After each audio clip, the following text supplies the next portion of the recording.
again we gather in search of the truth, dark and mystery. It's the Drunk Turkey Show. Big development today in the investigation into the murders of 4 University of Idaho students. According to state and local officials and court documents, 28-year-old Bryan Christopher Kohberger has been arrested. He was arrested and arraigned this morning in Pennsylvania. We have new details on what Bryan Kohberger was doing right before his arrest. Police says a tactical team burst in to arrest the Idaho murder suspect.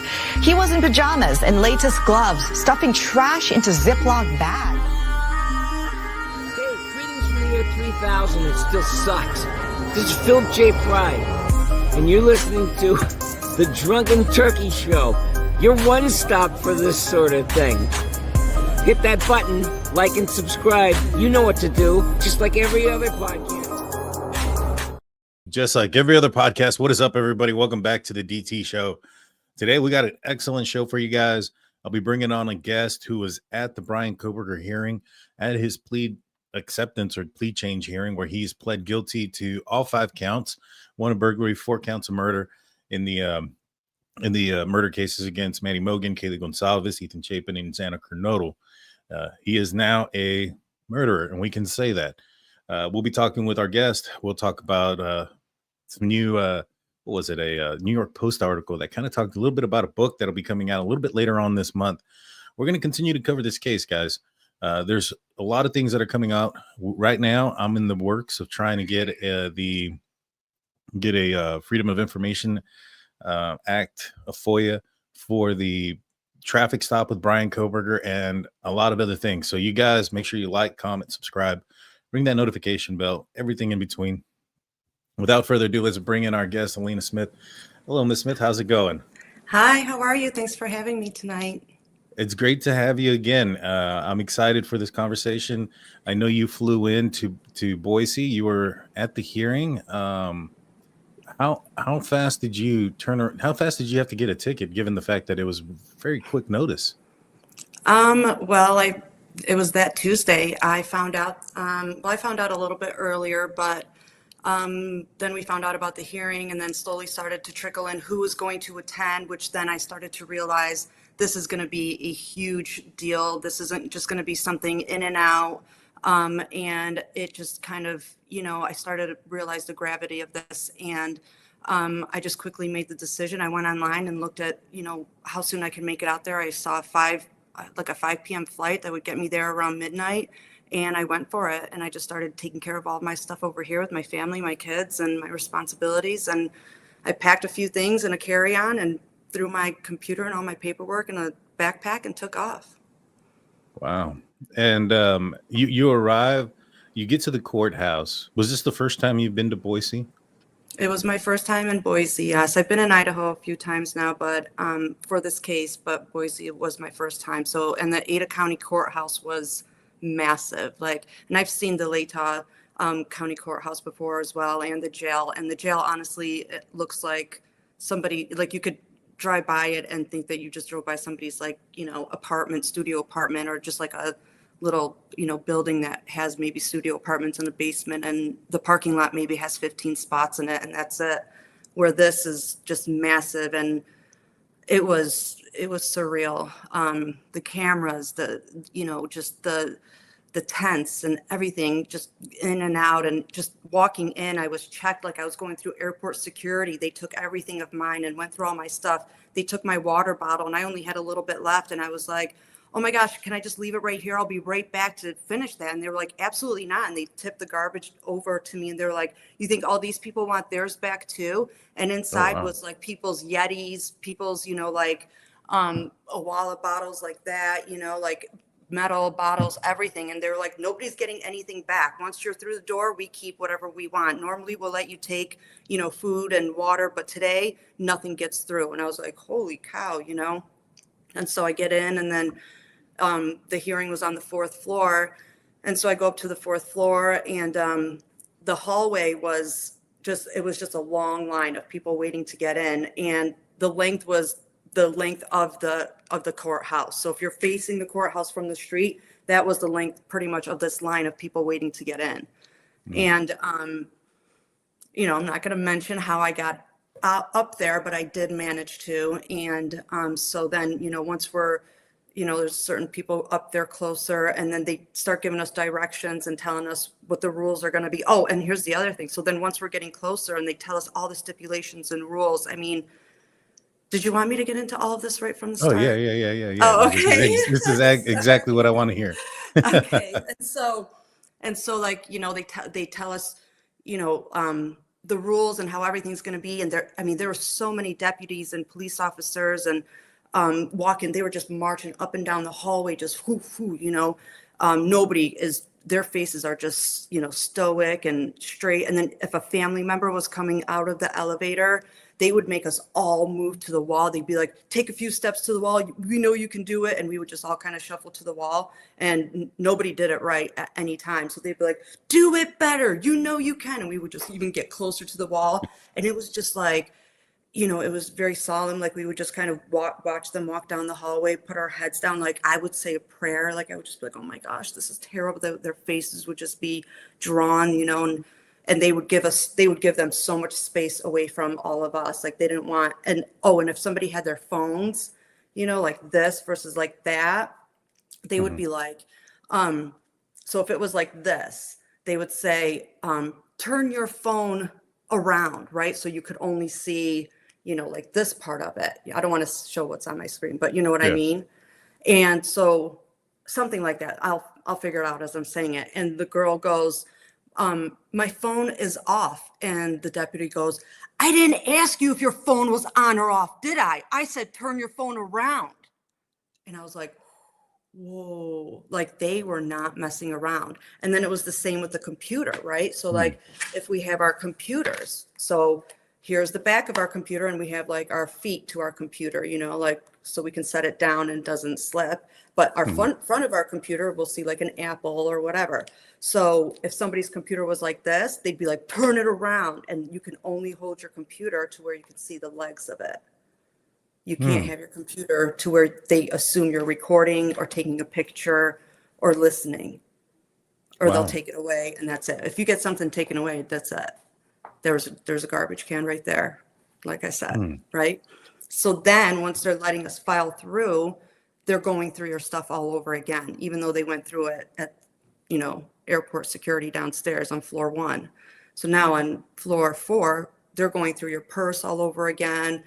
They have that metal thing. Not everybody's getting the metal thing. I don't think I did, but the purse thing all over again. And then they're reminding everybody again, if you have to go to the bathroom, if you have to leave for any reason, you're not coming back. So figure your stuff out now. And we go in and they also say where you're sitting is where you're sitting. So your view from there is what your view is. There's none of this. There's none of, you know, looking over, because when you look over, guess what happens? That person has to do this, and then that person has to do this. So you have a whole sea of people going like that, and that's a what? And everybody has to go, it's a disturbance kind of thing, you know, like we're all like, we got you. They're like, because you guys all look really nice, right? And we're all like, And they're like, so you don't want to come out with more jewelry, do you? Like that. There and you like, go. We don't, you know. So, and they literally said that they're not gonna have people walking out with warnings. They're gonna have people walking out with more jewelry. So, yeah, they were strict. And so yeah, wherever I was sitting, like, and Bryan was like, you know, to the left of me, and there was this gentleman right, you know, in front of me, and sometimes he would move his head a certain way that I could see Bryan, but other than that, I was not moving. I mean, I sat there like, I would just move my head sometimes, or my eyes were just doing all the darting the whole time. I was not going to get kicked out of there. No way. You know what? That makes sense now. There was just a few people. There was one guy that was visible that I don't know who he was, if he was part of the media or not. You know, based on the seating chart I've seen, it sounds like he may have been part of the media. I don't know, but he was just boom, eyes on Kohberger the whole time. How long did that process take from the time that you arrived at the courthouse to the time that you actually took your seat? Well, I will say the person that I ended up getting in line with, that was very nice and let me stand with him at that moment. He was there since 7 o'clock in the morning. And at that point, after him, only, let me think, maybe 8 or 9 more people came in after him. So there's one idea like how long people were waiting, and I arrived there at probably, don't judge me, but like 10:15, 10:30, maybe 10:15. So, I mean, and he's been waiting there since 7. He was not happy with me. So, yeah, and I'm very thankful if you see this. Again, thank you very much.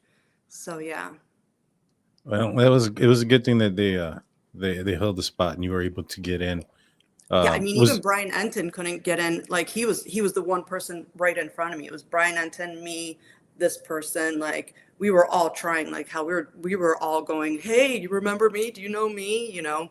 Nobody was getting in with anybody at this point because the family was already inside. So I would let my contact know I'm there, but she already was inside, so I couldn't really be on your phone. And I'm sure at that point they didn't care that I was there. They could give 2 craps, right? Like, who am I? Yeah. And was this the first time that you saw Bryan Kohberger? It was the first time I saw Bryan Kohberger, and it was everything that you can imagine. It was the bone chilling, like when it was, I was looking here, he walked in and it was like, oh my God, like he's looking right at me, and thank God he didn't. But when he walked in, he came in through a door. I made that chart. I don't know if you had it somewhere, but you have it. So there's the door where he walked in, and he nods and he smiled, and I looked because that was like another thing I wanted to make sure. There were certain things that I was looking for to have, because obviously I'm going to be writing a book at some point. I'm already working on it for all of my experience during this whole process as well. So I have some things I was looking for in particular during this hearing. And one thing was, who is he going to look at the who's the first person he's looking at right when he comes out the door? And at this point, I did not know where his parents were sitting, but I knew that his eyes did not go to Anne. And it looked like it did, but they went over Anne. Anne was sitting too low for where his eyes went, nodded, and smiled because they went left to right. And Anne was in a line. So they should have gone up and down, not left to right, if that makes sense. Mm-hmm. So when people say that he looked at Ann Taylor and didn't look at his folks, you believe that he actually looked at his parents? Yes. And due to his eye movement, because they were Ann Taylor and where like Bicca and all them, they were sitting in a line straight up and down. So his eyes would have had to go up and down and smiled, and his parents were sitting left to right. And that's what I saw. He smiled, nodded, and looked left to right versus up and down. Does that make sense? Yeah, I hear what you're saying. Do you mind if I share? Do you want me to draw you a picture? Oh, okay. I do have a picture. Do you mind if I share that one that you have? Yeah, go ahead. Okay. Everybody can see how amazing I draw. I will not require an illustrator for my book because I am my own illustrator. So this is where the judge was at, up at the top. Yes. You had your court reporter, Bryan Kohberger, and his team. This was going to be the prosecution. Is that correct? Yes. Correct. And then that's the guy that took the picture. That's not where the camera is to record like the streaming. That's just the pool cameraman for all of this, like the picture you put up where he was looking right at us, right? Yeah. That's the person that took all those stills. So he stood there. His camera was huge because he was pretty much in front of me. So that's why I knew his camera was massive. Yeah. And so he walked in from up here next to the judge. There was a door. Yeah. What did you notice anything about the way he walked? Yes. Did he walk funny? How did he walk? that weird side to side. It's like a gait, like, and his hands were still there. And I watched your show yesterday, and I do agree it was that same shirt. The only thing I will say, it appeared darker in person than what I surmised in the beginning. It appeared in that picture that we know he took the morning after. In that picture, It looks a little more white because of, we know the bathroom is more whiter in the back, right? It's more like an eggish color. And therefore that shirt looks more like an offish white color. The shirt that appeared to me in court looked more of a pale gray. Okay. Same style, perhaps, but more of a pale gray. And the time that he smiled at his parents, is that the only time you saw any emotion out of him? Yes, like any emotion and being emotionless. So the other thing is when he stood up and did, when Judge Hippler was like, well, while you're standing, might as well have you, put your right hand up and all of that. So that was another thing I was going to pay close attention to. When he put his hand up, even myself, just because, I drink caffeine or whatever, like there's a little tiny like tremor, right? Like you can see a little something. And I sat there and watched that whole time when they read each name and this and that, or when he had his hand up, not a single movement, no indication of a single nerve being agitated in his body. To stand there knowing what's about to be said and what you're about to plead guilty to 4 times plus 1 of robbery, and his hand did not move once. That was very interesting. That's pretty telling. Yeah. What about his voice? Did you? I thought his voice, I thought his voice was very, it was poised, but it was a little pushed. Like when he said yes, he was like it was almost childish. Like yes, like he screamed it for some reason. Yeah, because I noticed that he said, like when they asked him about the burglary, he said yes real loud. Yeah. And then when they asked, I think the next one was Maddie. Then he goes, yes. And it was a lot less emphasis on it. Yeah. I want to say maybe he startled himself that first time, because he certainly startled us, I don't know. Yeah. He did. And then I was like, I wonder what that meant, if anything at all. I want to thank Didi Fuentes for coming in with $9.99. And were the 2 women near Bryan Kohberger's parents wearing short sleeve black dresses his sisters? Anjanette Levy said they were. Did you notice the Kohberger family there and how many members? If Anjanette says that they were, then probably they were. I did not notice if they were, but that is exactly where Anjanette Levy was sitting. She was sitting right exactly within a row or 2 of them. So I would take her word versus mine, because like I said, I couldn't move my head. And so I was going by where they were sitting, I was where they were sitting. I couldn't see directly myself. I went by when they were filing them out, because all of the media had to stay in their spot while they were letting all the victims' family out. Because first they let each family out first, because their rows were reserved. So on the right side where I was sitting, so I was on the right side. So the first 4 rows had all those reserved signs on the end of the pews, right? They were all wooden pews. And at the end, like right where the B is, the MFR and the question marks. So the first 4 rows there, we had the reserved plastic signs at the end. And then on the opposite side, on the left side, only the first 2, I'm pretty positive, it was just the first 2 that had the reserved signs. And I'm like 98% positive Anjanette Levy was in the 3rd row, maybe even 2nd, but I think 3rd row. And that's where she was. Did the Kohberger family come masked up? No, they did not. They did not. And I don't know if they arrived masked up, but they did not leave masked up. I got a very clear, solid look at both Michael and Marianne Kohberger as they were leaving. I was able to read their emotions. There was a 3rd person that they were with. It was an older woman. I did not recognize her. That's why I did not see either sister at that point. I was so hyper-focused. I wanted to get a clear shot of his mother. That's who I wanted to see. I had heard only one sister made it.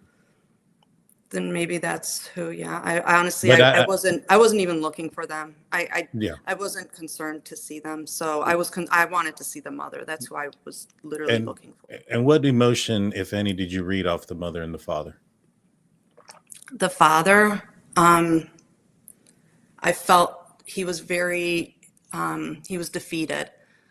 It was like it came to an end for him, and an end that he knew was coming, but he never thought he would see the day. Maybe like he felt broken, very sad. I don't feel for the family in a bad, like sad, like I don't have any, I don't care for them. But if I took all of that aside, what I saw in his eyes was, I don't feel like he's going to do the right thing to himself soon, if you catch my drift. Like he's looking for the closest rafter in the Gotcha. ceiling. You know what I mean? Yeah. And Marianne, like he's kind of reflecting on his life right now and like, man, I should have done something a long time ago, you know, like the hindsight 2020. And Marianne looked pissed. Marianne looked like she still had, you know, she still had something in her back pocket to do and could have fixed, you know, and could have helped Bryan in this. And if she could have just talked to one more person or connived another person, like she just looked very like she's the master manipulator behind all of this. And she could have still, if she could have just manipulated one more person, you know, she looked very agitated. She had a very like pissed off look. It was complete polar opposite of how Michael looked. Michael looked like, yeah. And did they leave you know, first? at the same time, it is both their son and they are both responsible for his actions to a certain point, right?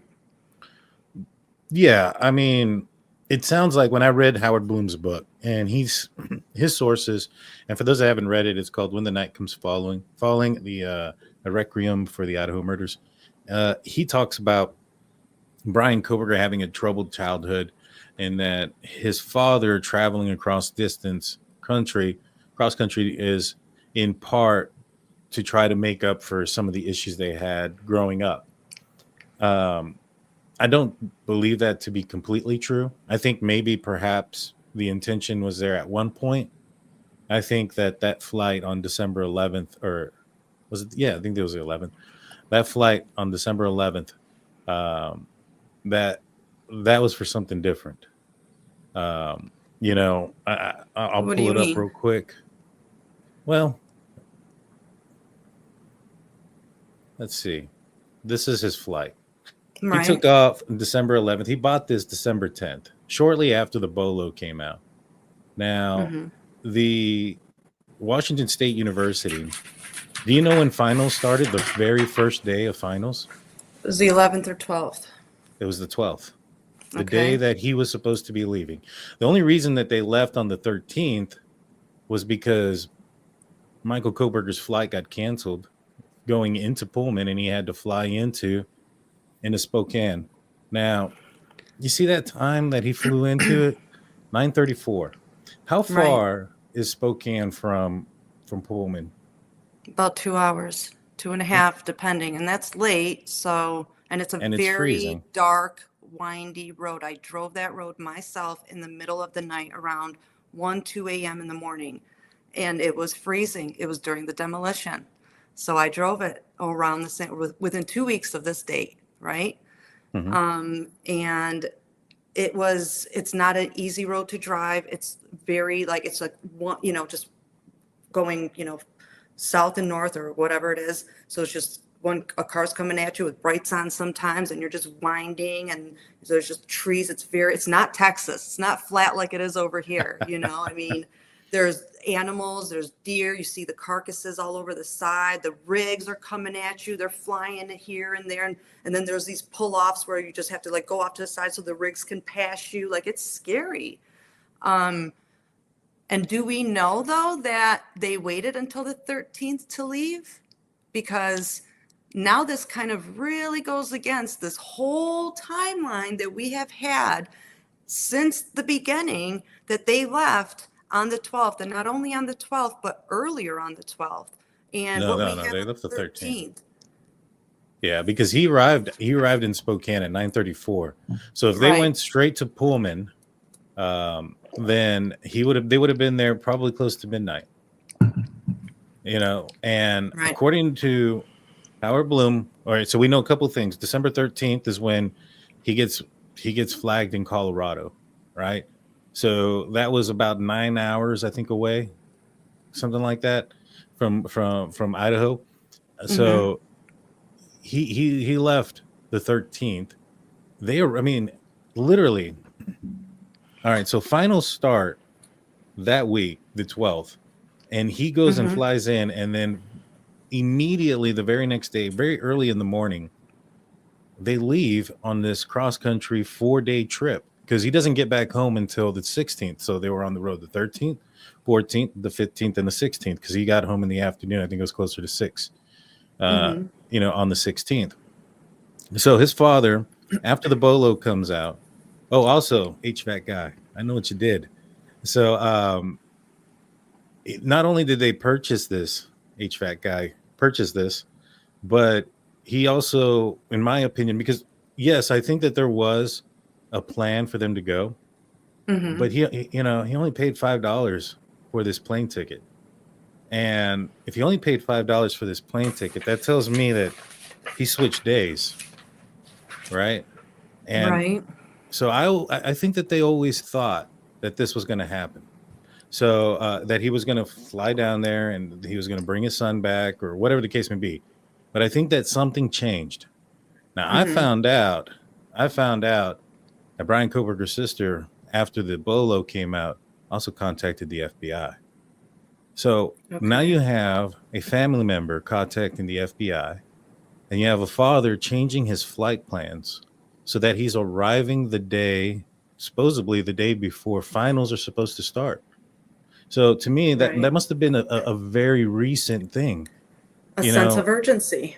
Exactly. Because they also, he purchased a plane ticket to go back from Pullman back to Philadelphia in late January after this semester has started as well.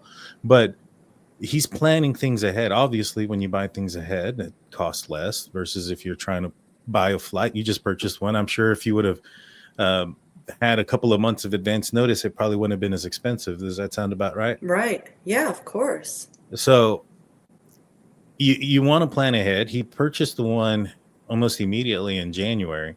Something happened. I think it was his sister contacting the FBI. That's just my speculation. That's just my thoughts. But he flies out, and the other thing too is that really kind of that bothered me is if they planned on him flying out there and coming back and doing all those things, why not just fly Bryan Kohberger back home? Why take the car? Yeah. Well, I mean, that was during one of the stops, though. Remember when the police officer even asked him himself, why doing he was like, long haul. What are you, afraid of airplanes or something? Mm-hmm. What did he say? You can see Brian's head, his profile's to the side. He's going like that. And I think that was our first time we all found out his fear of flying. And that's why when they first took him, when they flew him, what was that short plane ride? And everyone was like, why are they even flying him? That's so short. And it was like, because he's afraid of flying. Don't you remember? We heard him say it himself. And they thought it was a tactic to kind of press him and intimidate him and scare him. But, all of us are like, he can't really talk. He's not going to talk because he's in an airplane. I'm sure his lawyers told him, keep your mouth closed. Yeah, but a lot of other people were saying that's one of their tactics to scare him. Maybe.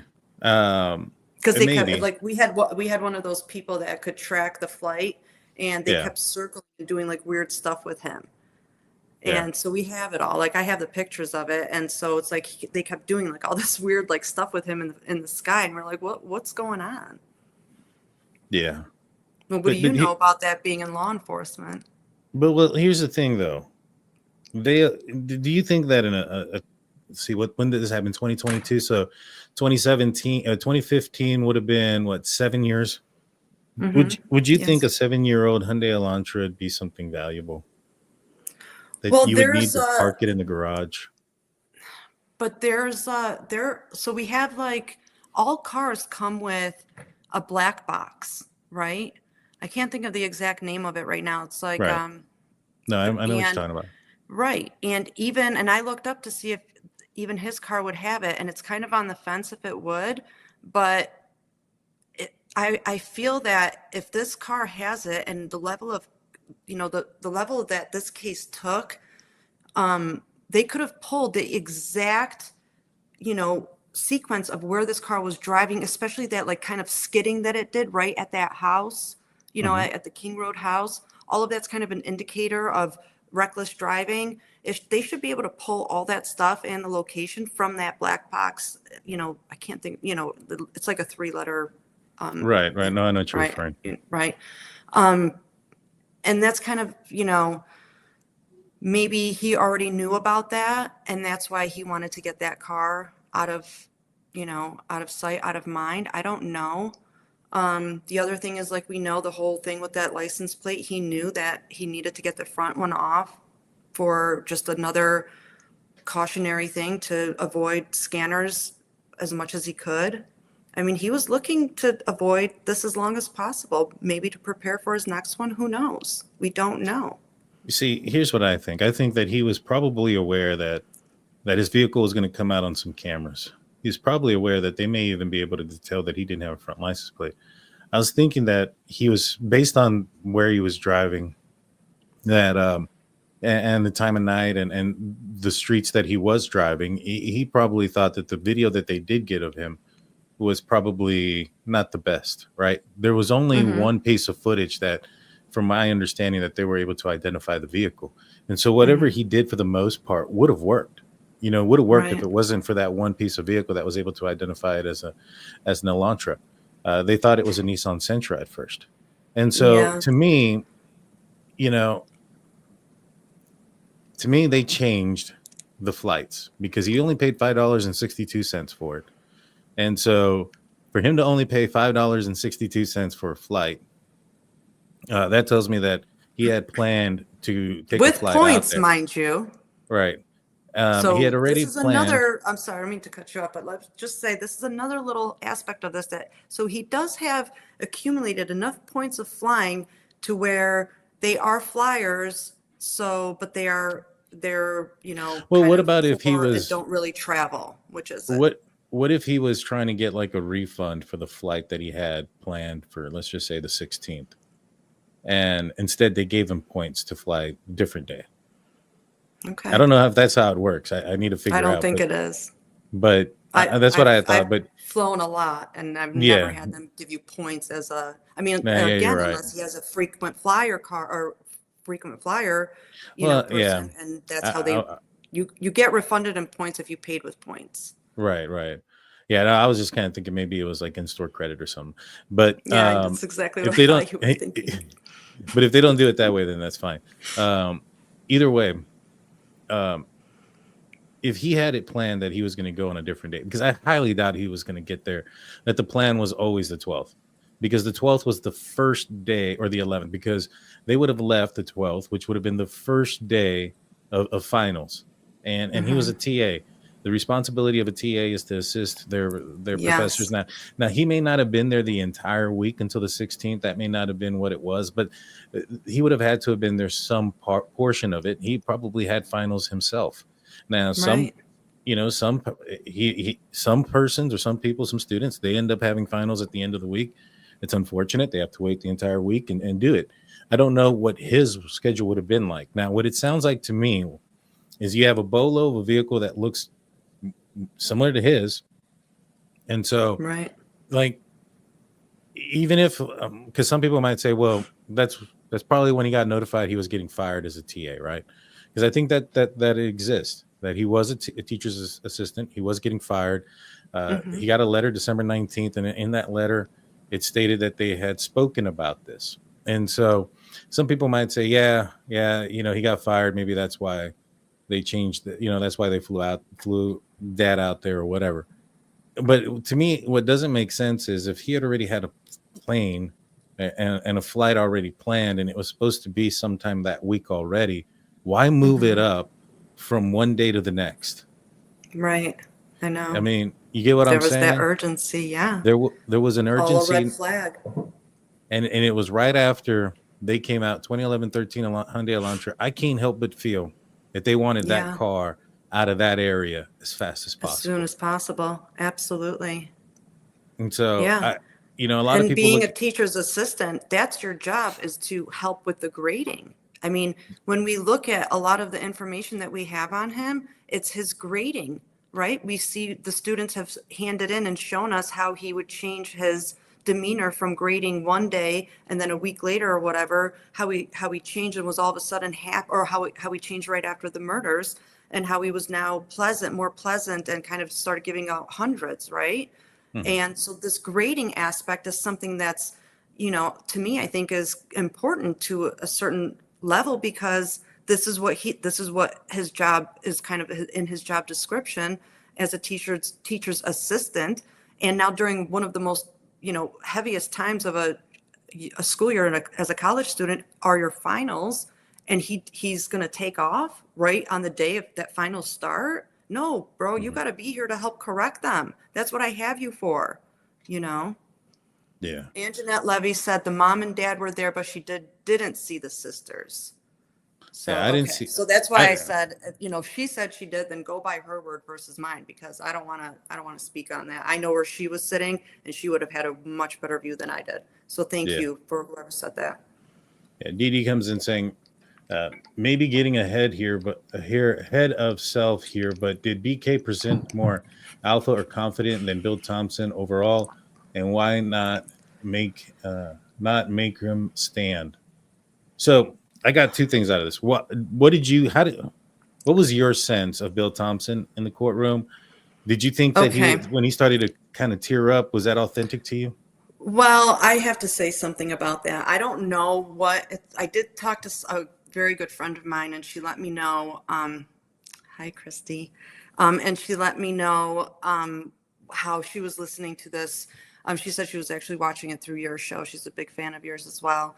And there was an echo during when Bill was reading his statement. Did you hear the echo as well? Yeah. You did? I did, yeah. It was on every, yeah. All right. So because of our very aggressive instruction, like I told you, like we can't have our phones on, we can't, and especially like they were like, no live streaming, no recording, no this. And now Bill's standing up there and he's reading the statement, and it's almost like, at one point when he starts, you can't hear a thing. You can't hear anybody. My stomach was growling so bad. I was like, I'm going to have to leave. Like everyone's just kind of like looking quickly at me. And I'm like, I'm sorry. Like it was so bad. That's what you can hear. And then all of a sudden you hear the echo of Bill, and the cops and the deputies, they're like, who is it? And they're scanning each aisle, looking at all of our devices. So it kind of sucked for a lot of us, because everyone's kind of like, who is it? Who's going to get, this is it. This is our disturbance. Who's getting tossed out of here? Who's getting the clank clank? Because we thought for sure somebody's recording this. Even the judge, you can see the judge's eyes kind of darting around. If you look back on that, you can see everybody's kind of like, what is going on? Because we thought somebody was trying to record this and pull a fast one. And so I had to rewatch it to really understand what happened. I didn't even see that his voice was shaking or any of that, because I was trying to find out who was getting arrested. Oh, I hear you. I hear you. What about the presentation? Well, because you're trying to, you didn't actually hear the evidence that he laid out. Well, so that's what I want to say. I did hear some things, and that kind of bothered me because I felt like he kind of changed it up. And it's like, whoa, what's going on here? Like, now we're changing this. Like, for starters, he said this was not a sexually motivated crime, right? And so there's no evidence of that, yeah. No evidence? Okay, but could we have argued that if this trial went? Maybe, because what about all the pictures that were on his devices?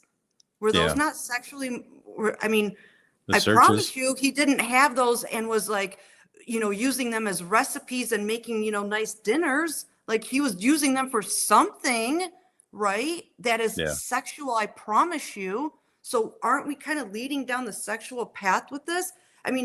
He didn't use those pictures and then go and like buy cars and go and, shit like that. Like he used those to have a target, and then it happened to be the opposite sex. And then he went to them in the night while they were sleeping in their bedrooms, which is a very intimate area, in their beds, and murdered them brutally. How is that not sexually motivated? Come on. Yeah. But now he's saying it's not. And we've even seen his desires, and it literally mirror images what just happened. how they would stand together in their photos, like all on the deck. Get out of here. And then saying there was no evidence in his apartment. And I think you know what I'm talking about. We know there was one little thing that could have possibly led him back to that house. And they Well, could not have only probably that, argued that. from what I understand, from my understanding is the purchase of the K-bar knife was found through a gift card purchase, but it was located through the Amazon gift card that was found in his apartment. Right. Yeah. That's one thing. Hello? Exactly. Like, was his computer in his apartment? Or no, they found it on the roof? Like, what are we doing here? Why is all of a sudden he's just vindicated from all of the horrendous situation that he made himself?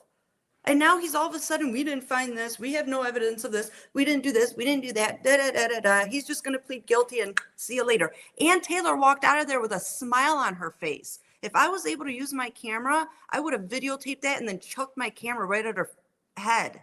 I promise you. Wow.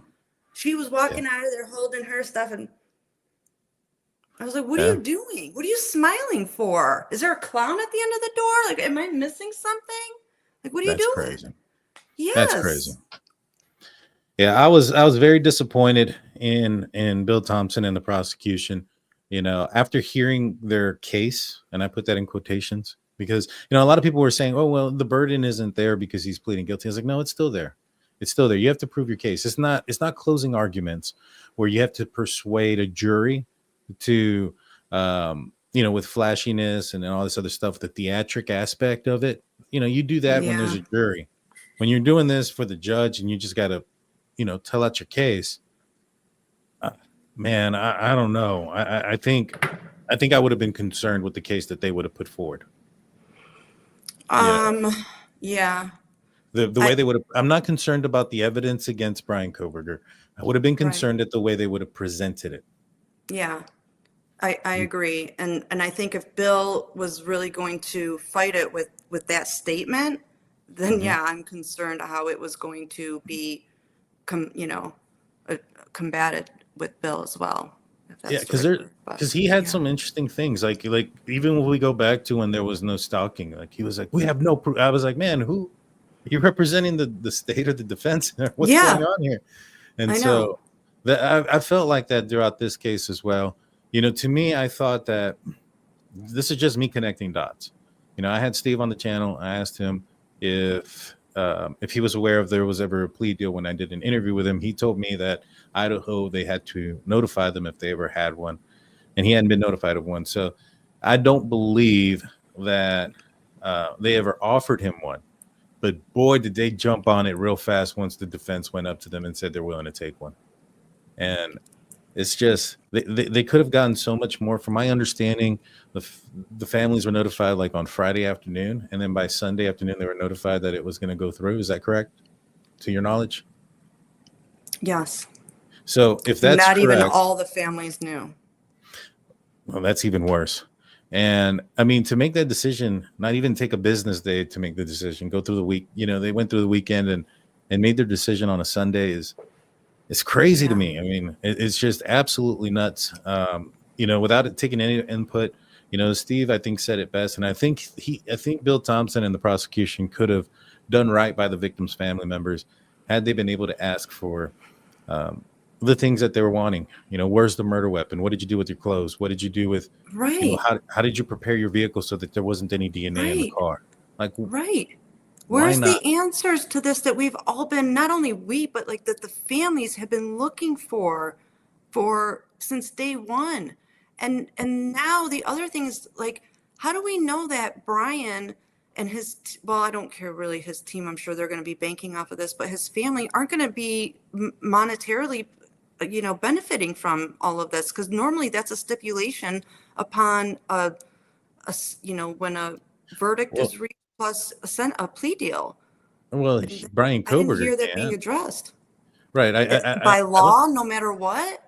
I don't think he can. I think anything that he would make would go to the families, but I don't think that they can withhold any financial gain if the sister decided to write a book. She didn't commit the murders. You know what I mean? I have to read more about that. I meant to before we got on, but I ran out of time. Because that's what's been rumored out there, right? That Bryan Kohberger's sister is writing a book on her experience and what occurred here. Okay. And so, What? I Why? don't know. Honestly, why does she get to benefit from what her brother did? Like, to me, that is just like, I don't disagree with you. honestly, I don't disagree with like, you. what is she thinking?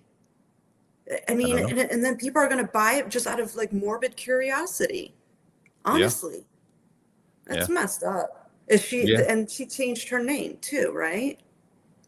I So don't she gets know. to benefit from this, hide, and just pretend like her brother's not the disgusting murderer that he is out there. So I can go and commit all these atrocities out there, change who I am, and then go make a buck. Like, Now, get out of here. That's I don't ridiculous.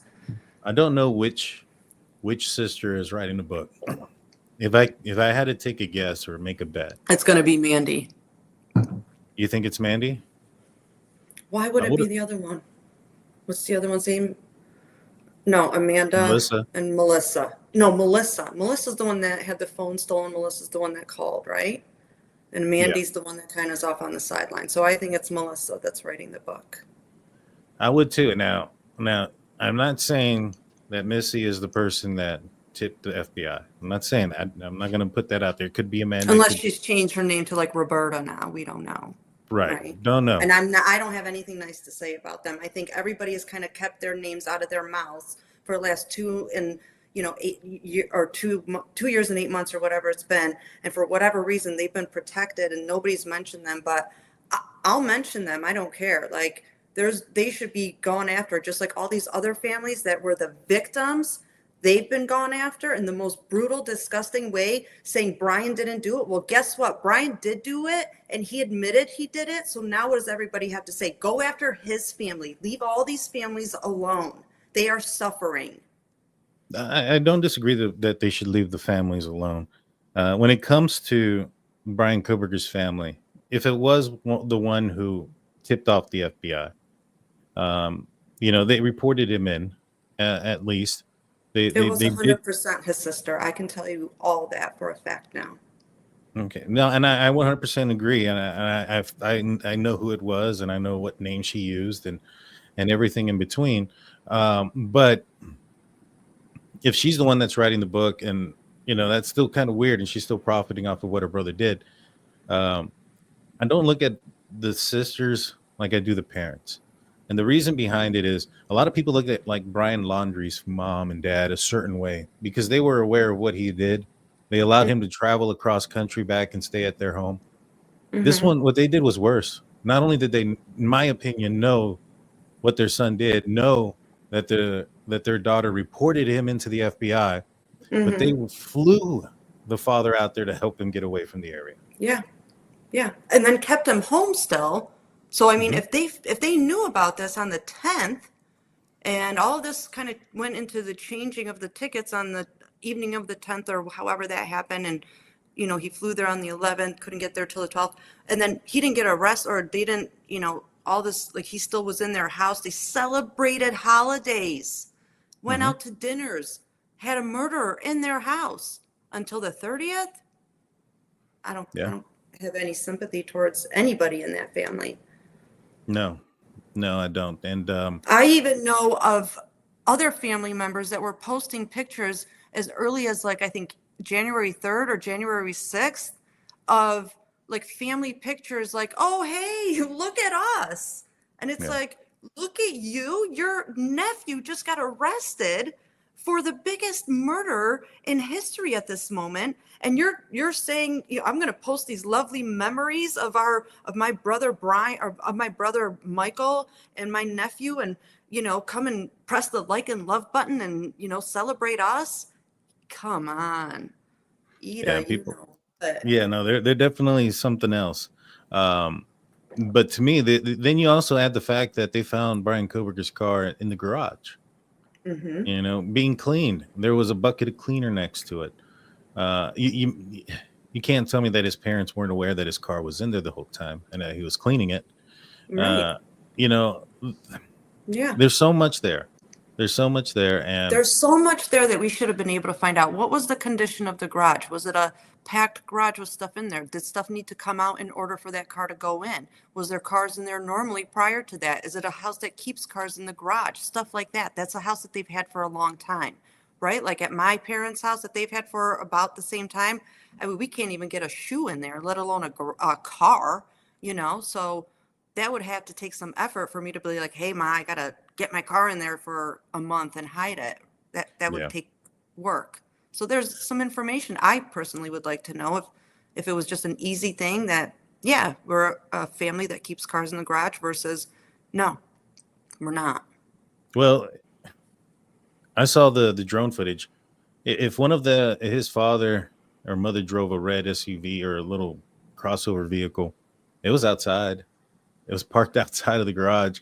You know what I mean? And like I said, the Elantra, 7-year-old Elantra is not a vehicle that you're like, oh my God, let's put it in the garage. I mean, it's coming from Washington State and the Idaho area, the Northwest, where there's snow and stuff too. It'd be different if he was coming from like Right. Texas, where there's no snow and hey, I don't want to get rust or things. Right. It's coming And from that's the other conditions. thing, like, right. And when I lived in New York, because that's where I'm originally from, like parking your car in the garage, especially in the winter, it's a pain in the ass because you don't want that snow melting and this and that. Like, it just depends on how they lived, right? Like, Yeah. I don't know. Everyone's different, but. Yeah. Arizona girl comes in with $9.99 saying, Daniel, on Friday, my cousin and her kids survived a serious crash on I-10. Oh my gosh. Gratefully, they're I'm okay. so Yes. sorry to hear that, Arizona gal. I'm glad that they're okay. Yes. Yes. Life is short, and I want to say how much I appreciate you and your work on this case. Thank you so much. I appreciate that. Nessie Burns comes in saying, did he get to wear his own clothes for this? If so, he definitely wore the same shirt as the pictures. That's absolutely disgusting. Let's put that into to consider it. If it was the same shirt that he wore during this selfie here, I it's really the want to same see shirt. the buttons on the shirt, and it's hard to see the buttons in the court pictures. I think that will tell us a lot. That will. One thing I noticed is look me. at how low on his arm the cuff comes. It's very similar Yeah. to the other shirt that he was wearing. This collar doesn't look the same to me. Yeah.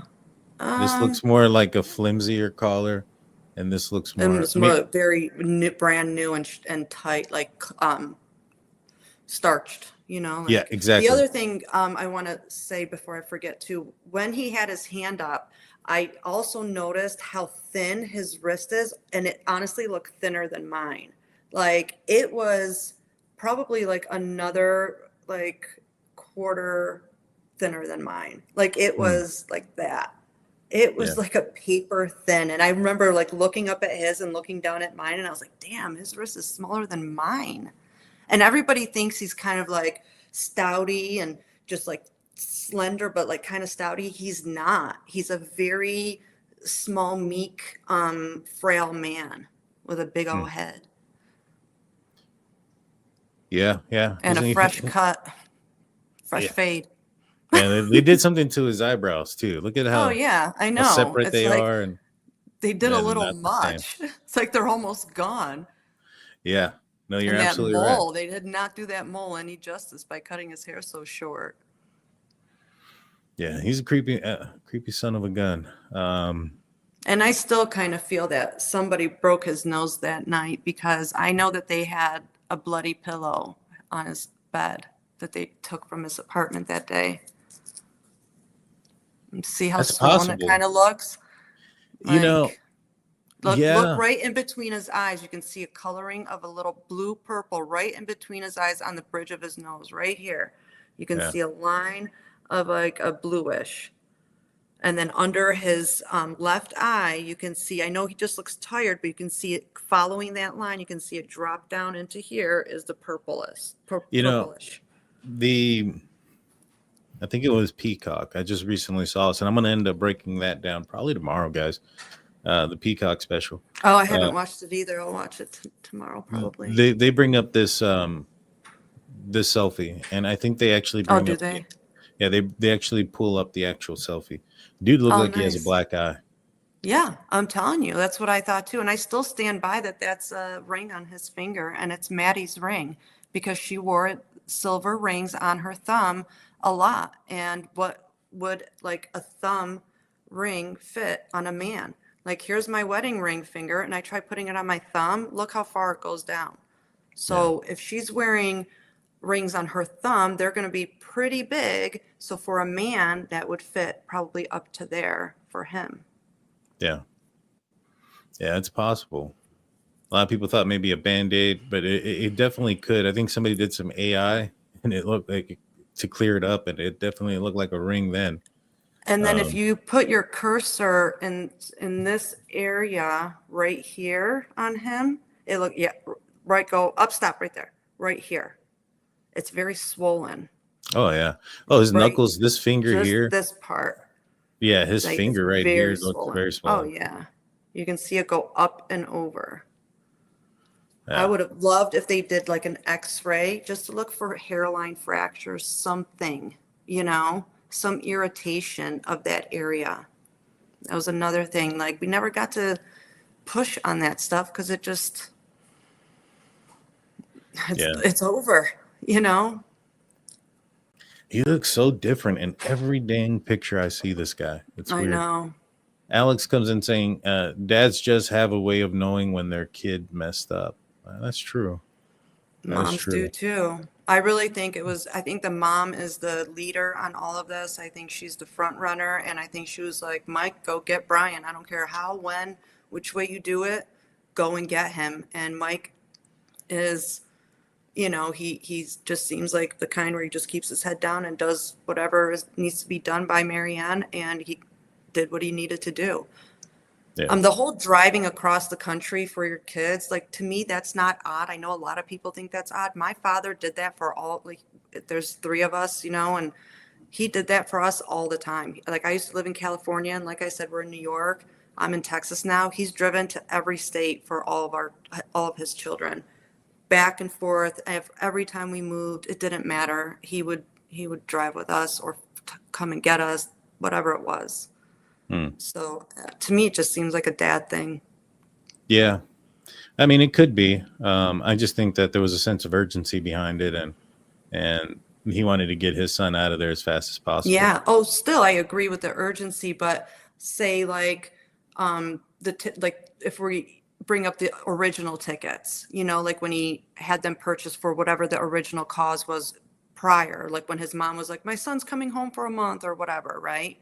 I think if he was still driving back with Bryan, and that's why he had these one-way flights or these flights for, coming on one date and then maybe coming back in January or something, I think that would explain the driving with his son. I think it's just a nice thing to do with your child. It's when you get to catch up, especially when all the kids are out of the house. Yeah.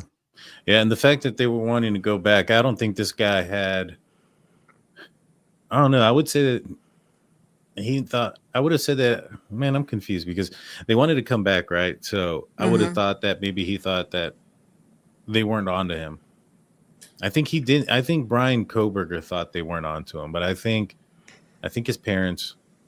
I mean, I guess we just need to know when what I that mean? 20th ticket was purchased. Honestly, that would answer a lot of these questions. The January 20th? Yes. If it was, because like, for example, I thought 100% I was going to the trial. So I have a ticket for August 9th, right?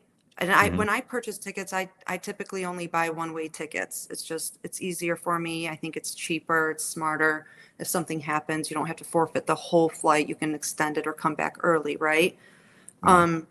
So I have an August 9th ticket, but obviously I'm not going. Now, let's say I'm involved in some big crime and it happens to be in Boise. Now, are people going to dig up that flight and be like, ooh, but she has this weird one-way flight to Boise on August 9th. I wonder what she was doing, Right. So it's kind of like, I really think it's important to know when that flight was purchased. Well, that one, it sounds like it was purchased after after they made the change to the December 10th and purchased on December 10th and went out the 11th. It sounds like to me, like if I would have had to have taken a guess, Yeah. family got nervous. They wanted to go check on him. and he convinced them that the reason why he was acting off was because of the problems at school. Now, Hold on. I think I might actually have the date. Hold on. I just realized something. Give me 1 second. have the date of what? When he purchased that ticket. The plane ticket Yeah. for the I might have 20th? Hold on. I got to check something.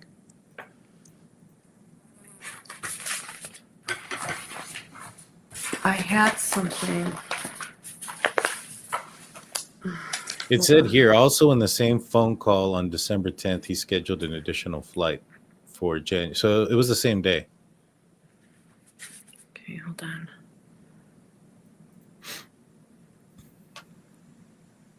One. Yes. Yes, it was. I have it. I have the actual thing. I have it in front of me. It was purchased on 12/10. So here's what I'm thinking happened. This is my thoughts, right? I think that the Kohberger family started to panic. They started to freak out. They probably noticed a change in Bryan Kohberger's behavior. And I think that I think Michael Kohberger was looking for any reason to believe that his son wasn't capable of doing this. And I think when he spoke to his son, I think his son came forward about him not keeping his job or losing his TA job. And according to the book, Howard Bloom's book, that during that trip, that he speaks with his Bryan Kohberger tells his dad about being fired and that they can't do it, that he's going to be able to arbitrate. I don't think that conversation happened in the car, like Howard Bloom says, if he purchased a ticket for January 20th on December 10th. I think that conversation happened when they purchased the ticket and they were going through that. I wouldn't be surprised if they approached, and this is kind of what it sounds like too, that some of the Kohberger family members approached Michael Kohberger, told him that their suspicions, they didn't want to believe it, but they did get concerned. They spoke with him. He came forward, said that he got fired, and that he was going to be arbitrating it or fighting it, and that he would have a hearing or whatever the case may be on some date later on in the week. Because from what I understand, classes were to resume on January 9th. Yes. But so he was flying back the 20th. That's like 11 days afterwards. So I wouldn't be surprised if Bryan Kohberger was trying to manipulate his parents into believing that the reason why he was acting so odd was because of the fact that he had lost his job. And I think there was something for the 20th, but it was only like some like finalizing something. Like that was your final day if you were going to continue, right? Is that what was on January 20th? Like, so I think I remember thinking like maybe if he was going to continue and if it didn't work out, then that was like the absolute final day. And that's why Michael was staying until the 20th, because if, nothing, like if he couldn't pull any strings or continue to, have the TA job or any job, because it doesn't have to be teaching assistants to get those credits. You can be placed on other, they have other ways for you to obtain those credits that are similar to teaching assistant, just doesn't have to be that, you know what I mean? So if he couldn't find some other place, something else that they could place them in, I think the 20th was like the final day. Do you have that schedule somewhere? And maybe his dad was like, well, what's the last possible day just to be sure, like who knows? I don't know. Yeah. Or another like theory could be maybe Bryan was like, just you have to get a ticket back just so it still looks like you're just coming here for that, because they're trying to make the optics look like he's not the murderer. And they don't want Michael to look like he's aiding and abetting. Well, I mean, Bryan Kohberger did ask if anybody else got arrested. And I strongly suspect that this is the reason why he asks, because after the bolos, dad buys a ticket to go out there, hides the car, the whole 9 yards. They hide the car in the garage. Vintage Kate comes in saying no reason for Thompson to state the evidence they don't have. I agree with that. Was Dylan there at the hearing? I believe she was, right? Yes, she was, and she was extremely, extremely emotional. She was in my clear view. In the seating chart, you could see like where I am at the bottom. Mm-hmm. And then if you look straight up, so here I am, and she's in my clear view right there. Yep. And I'm the A, and then she's right there next to the question mark. She was very emotional. At some times she would have to stick her fingers in her ears. She had to keep her head turned so Bryan was to her left. The wall was obviously to her right. She would have to turn her whole body to the wall while she was just not listening. It would be mostly like when when the Judge Hippler would say, and do you plead guilty to, count number, let's say count number 2 or, murder of a human, however it was, Kaylee Goncalves, and Bryan would say yes. And Dylan would, it would just be like a visible pain for her. She'd just be like, and several times the deputy would have to walk over to her and say, are you okay? And she was like, yes, she'll be okay. She'll be okay, because she was clearly a disturbance. And I was like, whoa, I was afraid she was going to be asked to leave. This isn't something that she had to be at, right? Like, there was nothing that was forcing her Absolutely to be there. not. But I do feel that a lot of, because Bethany was there too. Bethany was right in front of me with the Chapin family. And I think this for them could have been a sense of closure for them. They had to see it with their own eyes and possibly vindicate themselves, whether it was within themselves and their, has to start within, right? Because at some point you're accused so many times that you yourself as that accused person. You go places and you're like, I know what I'm going to hear today, so you need to start somewhere. And I think they both needed to hear it themselves, so then they can go now in the public and be like, oh no, I heard it with my own ears, and I saw it with my own eyes. Nobody can do this to me anymore. And I'm very proud of them for being there. And if they see this, I'm proud of both of you girls. And I hope you know that I tried to protect you since day one. Yeah, 100%. 100%. That was very brave and courageous of them. They didn't have to be there. They chose to be there to be a part of representation of their friends whose lives were tragically taken. And that they're big, they're strong people for that. You know what I'm saying? And so they really are. They really are. And they took so much hate and accusation. I mean, a lot of people did. The families. I mean, it's unbelievable what everybody endured during this whole saga, and all for the resolve of what we really knew from the beginning. Like we all knew he was guilty, and so many people doubted it. And for why? Like the theories that I'm getting now, like somebody's like, brace yourself, Bryan, hold on. You got to hear this one. Like, it's insane what people are saying to me. This is one of my favorites right now. It says, and this guy's been nonstop with, it's not Bryan, but it says, brace yourself. I think Bryan is an undercover agent for the state, planted to take the fall for blah, blah, blah. I'm not going to say who, and will never spend a single day in prison if he already hasn't. I believe he'll be given a new identity, and he'll be put into a top secret witness protection program. Jesus Christ. Like, wow. No. How about the answer is just no? It's just going to be a no. Yeah. No, some people just can't they don't get it. I mean, no, they can't let it go. And it's like, I will listen to your theory, but you've got to support it with something, and you got to like tell me why, like you got to tell me why. Like there's no why. No, that's just ridiculous.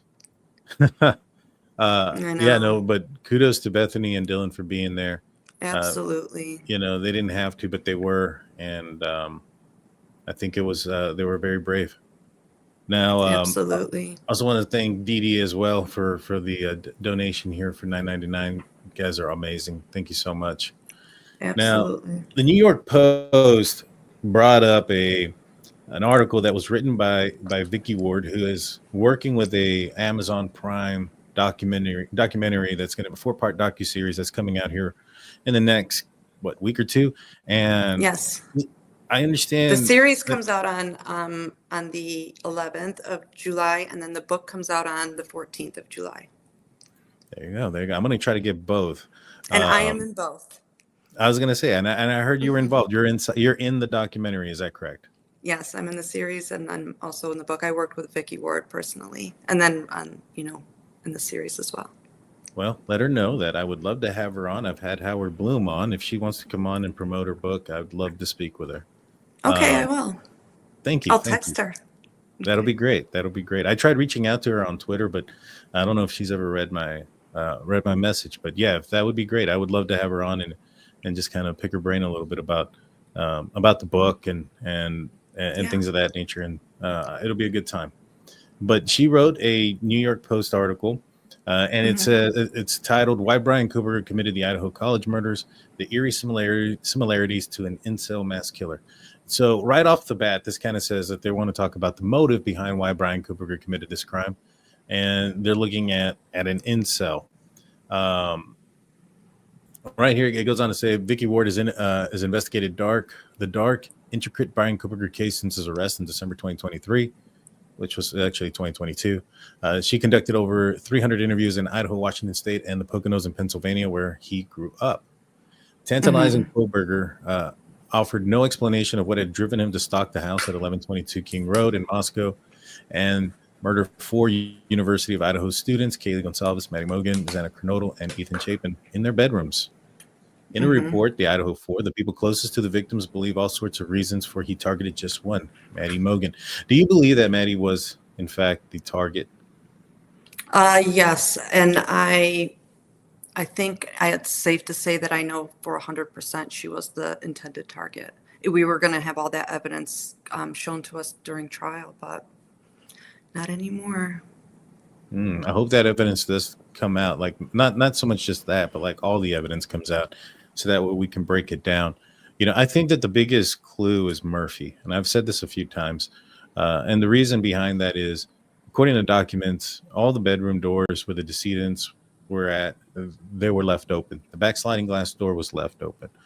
So this kind of starts to leave an MO for who Bryan Kohberger is as a murderer.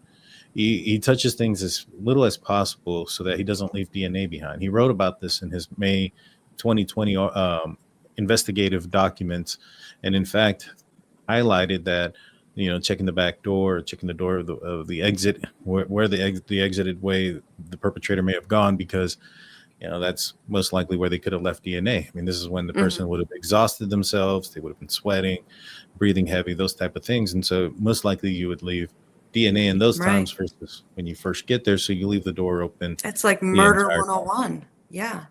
Right. And so he put a lot of thought into it, and so he goes in there, he leaves the back sliding glass door open. I believe he goes into Maddie's room first. Now the reason behind that is because Xana is on TikTok till 4:12. Yes. And I believe that if let's just say he opens the door and Murphy is in Kaylee and Maddie's room, or in Maddie's room with Kaylee, I think that Murphy, obviously he had no blood on him. We do know, and we've seen pictures where they've taken drywall off of the walls. So that's because of the blood splatter. So he was not in that room during the commission of the crime. I find it kind of like if Bryan Kohberger was in a situation where he opened Maddie's bedroom and Murphy bolted out. I mean, you're in a very peculiar situation, because the dog can go alert somebody else in the house. So while you're committing the crime, somebody can easily come up behind you. So what I think happened is, and I think that Kaylee's room was closed because Murphy was in there. I think he goes into to Maddie's room. He commits the murders there. Then he goes into Kaylee's room to make sure nobody's in there, or whoever was in there didn't wake up. And when he opened the door, Murphy was there, and he bolts down. And when he passes by, runs right by Bryan Kohberger, he runs into Xana's room. Now, Xana's on the phone until 4:12. So if Bryan Kohberger would have gone up the stairs and gone into Kaylee's room first, and Murphy run out and then gone to Xana, Bryan Kohberger was in that house around 4:08, I mean, that's 4 minutes for Murphy to run downstairs and get to Xana. That doesn't make any sense. And Right. so what I think happened is he went into Maddie's room first. Then he went to check on Kaylee's room to see if anybody was in there. Murphy runs downstairs. He stays up there. Now, Dylan wakes up because she also hears who she thought was Kaylee go up the stairs with Murphy, then come down the stairs and say someone's here. Now, in order for her to go up the stairs with Murphy, the Murphy would have had to have come down the stairs on his own the first time. Right. And so this happens at 4:12. She gets off of her TikTok. She walks up the stairs, probably sees the back sliding glass door open and says, I think he's here. Somebody's here, turns around, goes to her, runs towards Ethan. I think Murphy runs outside. He has to be scared because something must have happened there because he ran outside. He didn't run with Xana to her room. He ran outside and he started barking outside. Yes. So Bryan Kohberger goes to the room. There's the altercation that you can hear from the camera 50 feet away. Dogs barking outside. So that tells us the backsliding glass door had to have been open for him to have exited the house. And then for him to make entry into the house 10 minutes or 30 minutes after Bryan Kohberger had left the scene. So because of that, that tells me that he went straight into Maddie's room. And that is the room that you could see from the back area. And it was closest to the street. And so, yeah, I highly, highly believe that it was Maddie who was the target there. Yes. And so hopefully that'll make sense. Yes. I think a lot of that, I mean, the whole Murphy thing, yeah, I mean, it sounds very plausible. With dogs, it's just hard, even if he got some blood on his side, because there was just so much blood that it's just so hard for me to surmise that there was not a speck of blood on him, but we also know that it was a few days until he was brought in and tested properly as well, right? If not longer. It was quite a while, right? But based on the lack of visual blood, that tells me he didn't go into that room. Right. But also like and the doodle's fur is a little crispier, right? So like if something dries on that fur, it flakes off very easily too. Like I have Australian Shepherds and their fur is softer. So it's more like our hair, right? And so if something dries on it, it'll kind of, like if blood would dry on my hair, my hair will look a little pinkish in that area until I wash it, where a doodle's fur is a little like chonkier. So if something dries on it, sure, it might have a little pink tinge to it, or we can just kind of grab it and like pull it off and it'll be gone, if that makes sense. Cause it's like it's almost like, it's just like a thicker fiber, And so the other thing I'm thinking is, dogs are very, they're very conscious of if something's on their fur. And if Murphy had anxiety after everything that transpired that night, and if he's now like, where's my mom? And they won't wake up or whatnot. He could have just been laying there and licking. Like that's what my dogs do when they're anxious. They just lick all of their areas. And what if he cleaned if it was like on his side, or I'm not saying like in his paw, because that takes more effort, but like he could have cleaned those small areas that he did kind of brush up against it, and that's forever gone. Yeah. No, you're absolutely right. Those are very much plausible explanations as to why he was clean and didn't have anything. And it was a while before. I mean, I know that it was some testing, but I don't know. I can't speak on that because I don't know everything that happened. I know that there was some more intricate tests done in January, but I don't know about what was initially done.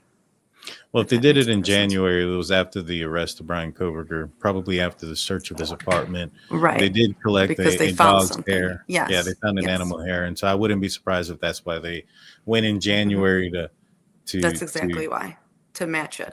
And they brought in. Yes, that's exactly why. So now I heard that Inside Edition said it was a match, but then Bill Thompson said there was nothing of evidentiary value found in the apartment. Right. And that's why I was telling you, why is he suddenly changing things? I mean, you even brought up a great point yourself with the Amazon card. And I said the whole thing with the computer, like where all of a sudden are we drawing this fine line of what is actual? So like, is it because the hair was inside his who, and I was going to say his Hoover, inside his vacuum. So do we have to be that specific when we speak now? Like, sure, it wasn't inside his apartment, it was inside his vacuum. So like, sure, the Amazon card, it wasn't a physical card, it was just the gift card number inside his computer. Like, are we like really getting this into semantics? Like, what's going on? Why is Bill being like this? It wasn't a good look.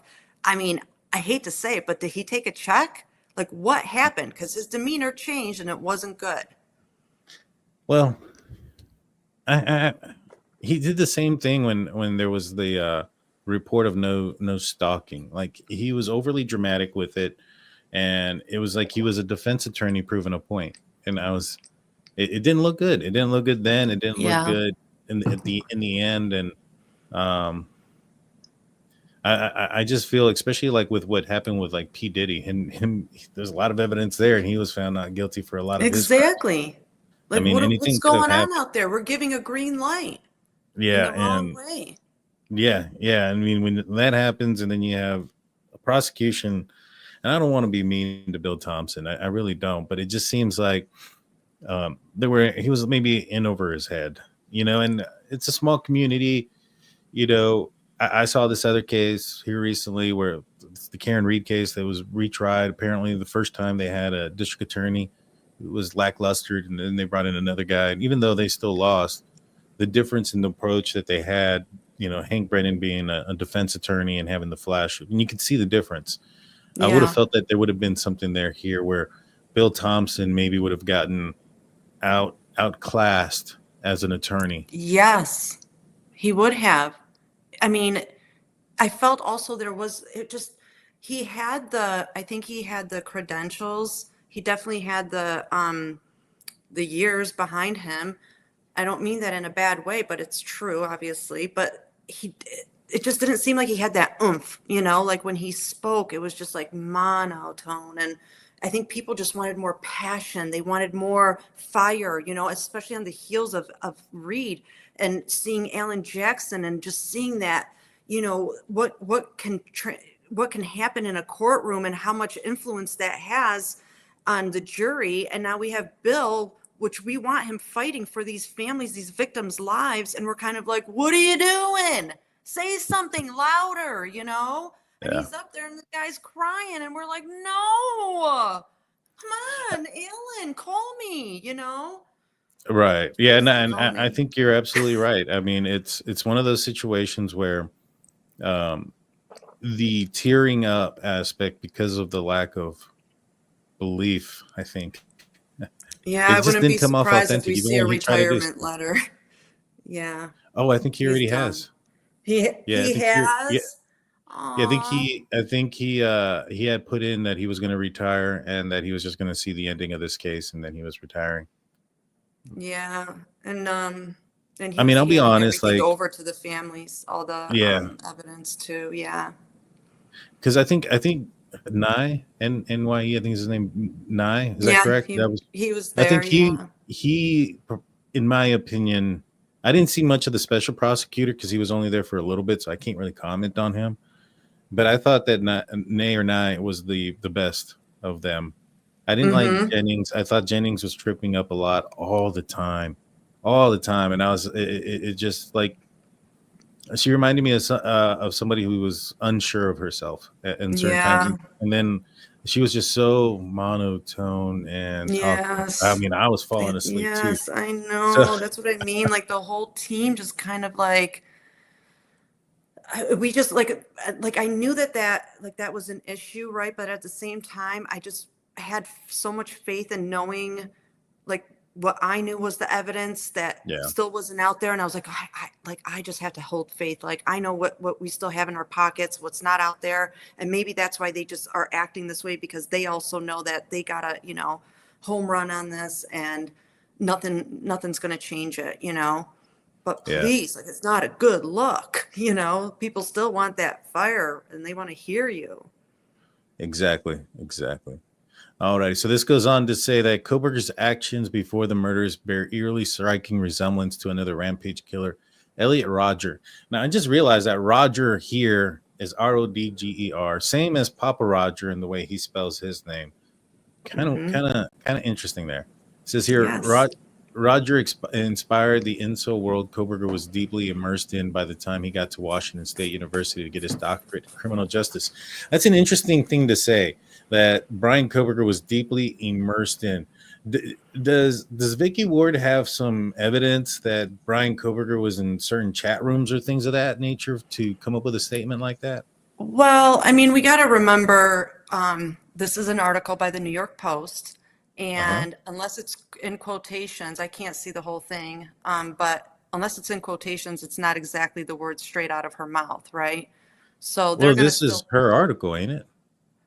It Is says she here write by it? it says by Vicky Ward, Oh, published July okay. 3rd. Yeah. I don't see that. Oh, okay. So she did write it. Okay. Well, I didn't see that part. So, okay, you got me. I'll give you this one, Daniel. So Let's not she let that says, happen again. I'm just kidding. yeah. So, Okay. but she says that Kohberger was deeply immersed by the time he got to Washington State University. Was Well, I Kohberger a think part of because these chat rooms? immersed by the time, scroll up a little. I tried to print it, and this page doesn't let me print anything. Yeah. So he talks about Maddie in the beginning. It says he went straight to the room and to the house. And it says that he stalked the house, which police believed he was there multiple times. It says Kohberger's actions before the murders hourly striking resemblance of The Elliot Roger. incel world that Kohberger was deeply immersed in.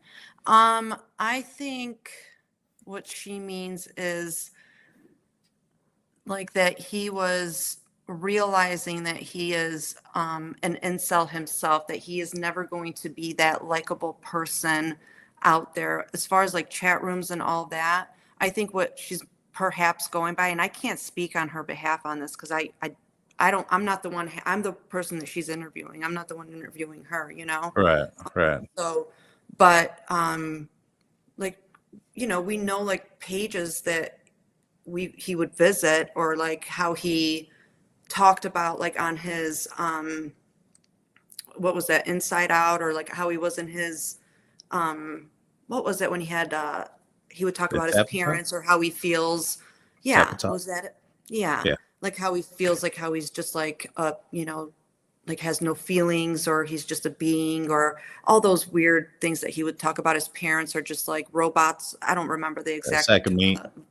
yes, a sack of meat. Yes. Yeah. So I think it's kind of in reflection to that sort of information that she read about, you know, seeing his online. Because I think if they had, writings. because obviously Bryan Kohberger was immersed in the Reddit. I mean, that's where he threw out his Reddit. survey, right? Yeah. So it was, you know, to me when I read this, that Kohberger was deeply immersed in by the time he got to watch that. That he was deeply immersed in the incel world tells me that he bought in, and that they have some sort of evidence that he was bought into this movement. I mean, deeply immersed in. Yeah. That's an interesting way Yeah, to that is describe it. interesting. I mean, I can definitely ask her, but I'll first ask her if she wants to be on your show. And then if she says no, I can say, well, can I just ask you a few questions about your article? I Yeah. can do that. Okay. That would be great. That would be great. Okay. And then it goes on to say, incels, for the uninitiated, are members of a movement of frustrated men, all virgins, that sprang up on 4chan back in 2014, just hours after Elliot Roger, a privileged student in Santa Barbara's City College, committed mass murder and then suicide. The idea of the movement started with in Roger's honor, and is that one day that the incels will succeed in their beta revolution and overthrow women. It's freaking weird. I know. I know. It's like I didn't even know that there was a problem that people had with women like this. Like, we need to I overthrow know. them. This I sounds know. like Pinky in the Brain. You know I'm talking about? Like, wild. we're gonna overthrow the world. It's something of that nature. It's insane. When Roger lost his only childhood male friend, and after a female friend called Maddie had started ignoring him, he was triggered and began to plan a diabolical end. So Maddie. Maddie. How like kind of eerie is all of that? And then he comes in calling himself Papa. Like, I'm going to show you a thing or two here, Elliot. And both of their victims that they had their eye on is named Maddie. That is weird. Yeah. That I'm trying is to pull weird. up the article for myself over here so I can see it. Okay, got it. Yeah, and I mean, he also talks about, like, if you look at his other stuff, XR, or even when he his Quora was Mastery, Papa, like, that definitely falls in line with something he may have come up Yep. with. Let's see. Yeah. This is actually really good. There's a lot of good stuff in this article. He Yeah. intended his final act to be so performative that it would captivate him to global fame. The last words he wrote in his journal were, "Finally, I can show the world my true worth." Here's some of what Elliot Rogers had to say about his Maddie in My Twisted World. His Maddie. 137. Yeah. The first real friend I made in the United States was a girl named Maddie Humphreys. Maddie would eventually come to represent everything I hate and despise, everything that is against me, and everything I am against. I stalked her on Facebook for a bit. I saw that she was the exact image of everything I hated in women. She was a popular, spoiled USC girl who partied with her hot, beautiful, blonde-haired clique of friends. My hatred for them all grew from each picture I saw on their profile. I mean, Maddie had a lot of young, attractive friends who are also blonde. Kaylee, one of them. It kind of fits somewhat of a mold here. Yes. It's almost too similar. I mean, add that in, right? And then plus his survey from DeSales. There's so many things we can mirror image with him and Papa Rogers. I don't know why people still question that. I really don't. And why they say it's a FBI or law enforcement. I can't. I mean, Yeah. look at all this. Look at all of this. It's in this article. Yeah. They represented everything that was wrong with this world. I would take great delight in torturing and filleting her and every single one of her spoiled, obnoxious, evil friends. Very similar. Yeah. Let's see. It I says mean- Bryan Kohberger. Good. No, Yeah. no, I'm following you. Go ahead. This is just. Yeah. No, I mean, it's they're painting a pretty clear picture here of some possibilities. This goes on to say Bryan Kohberger, of course, had long exhibited many incel characteristics. His father, Michael Kohberger, recently told a former neighbor, Connie Saba, that Bryan wasn't the same. Part. Yes, this is the part that just blows my mind. Go ahead. That Bryan wasn't the same person after the drugs. Now, I got a question for you. What drugs is he talking about? Is he talking about the heroin drugs or the drugs that he put his child on when he was younger? I think he's talking about the heroin. That could be it. Could be I it. really do, because then I think he's there. As a parent, you don't really blame anything like medically that was prescribed by a doctor, because by then you're going to blame the doctor. You're not going to blame yourself. You're going to be like, that doctor messed my kid up, right?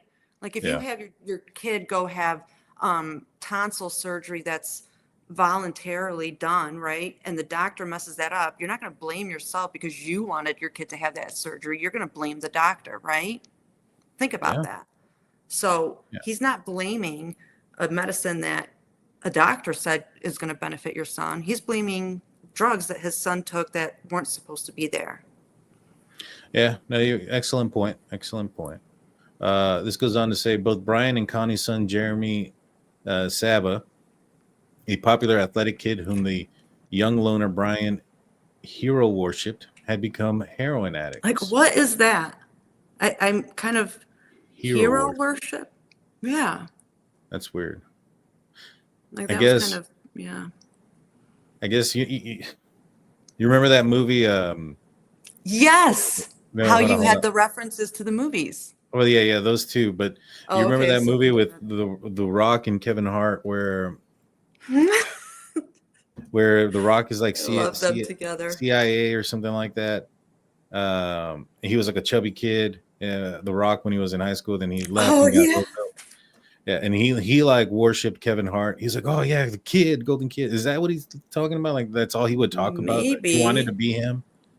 Maybe. Interesting. That makes sense. Both had gone to rehab, but Jeremy died in March 2021 of an overdose. Let's remember that. I'd like to speak on that. Well, go ahead. Go ahead. What do you think about how does that? Because I knew about two people that passed away in Bryan's presence. Yeah, him and both Ashley heroin. Yes. and both on heroin overdoses. And guess who is one common denominator that was there? Bryan.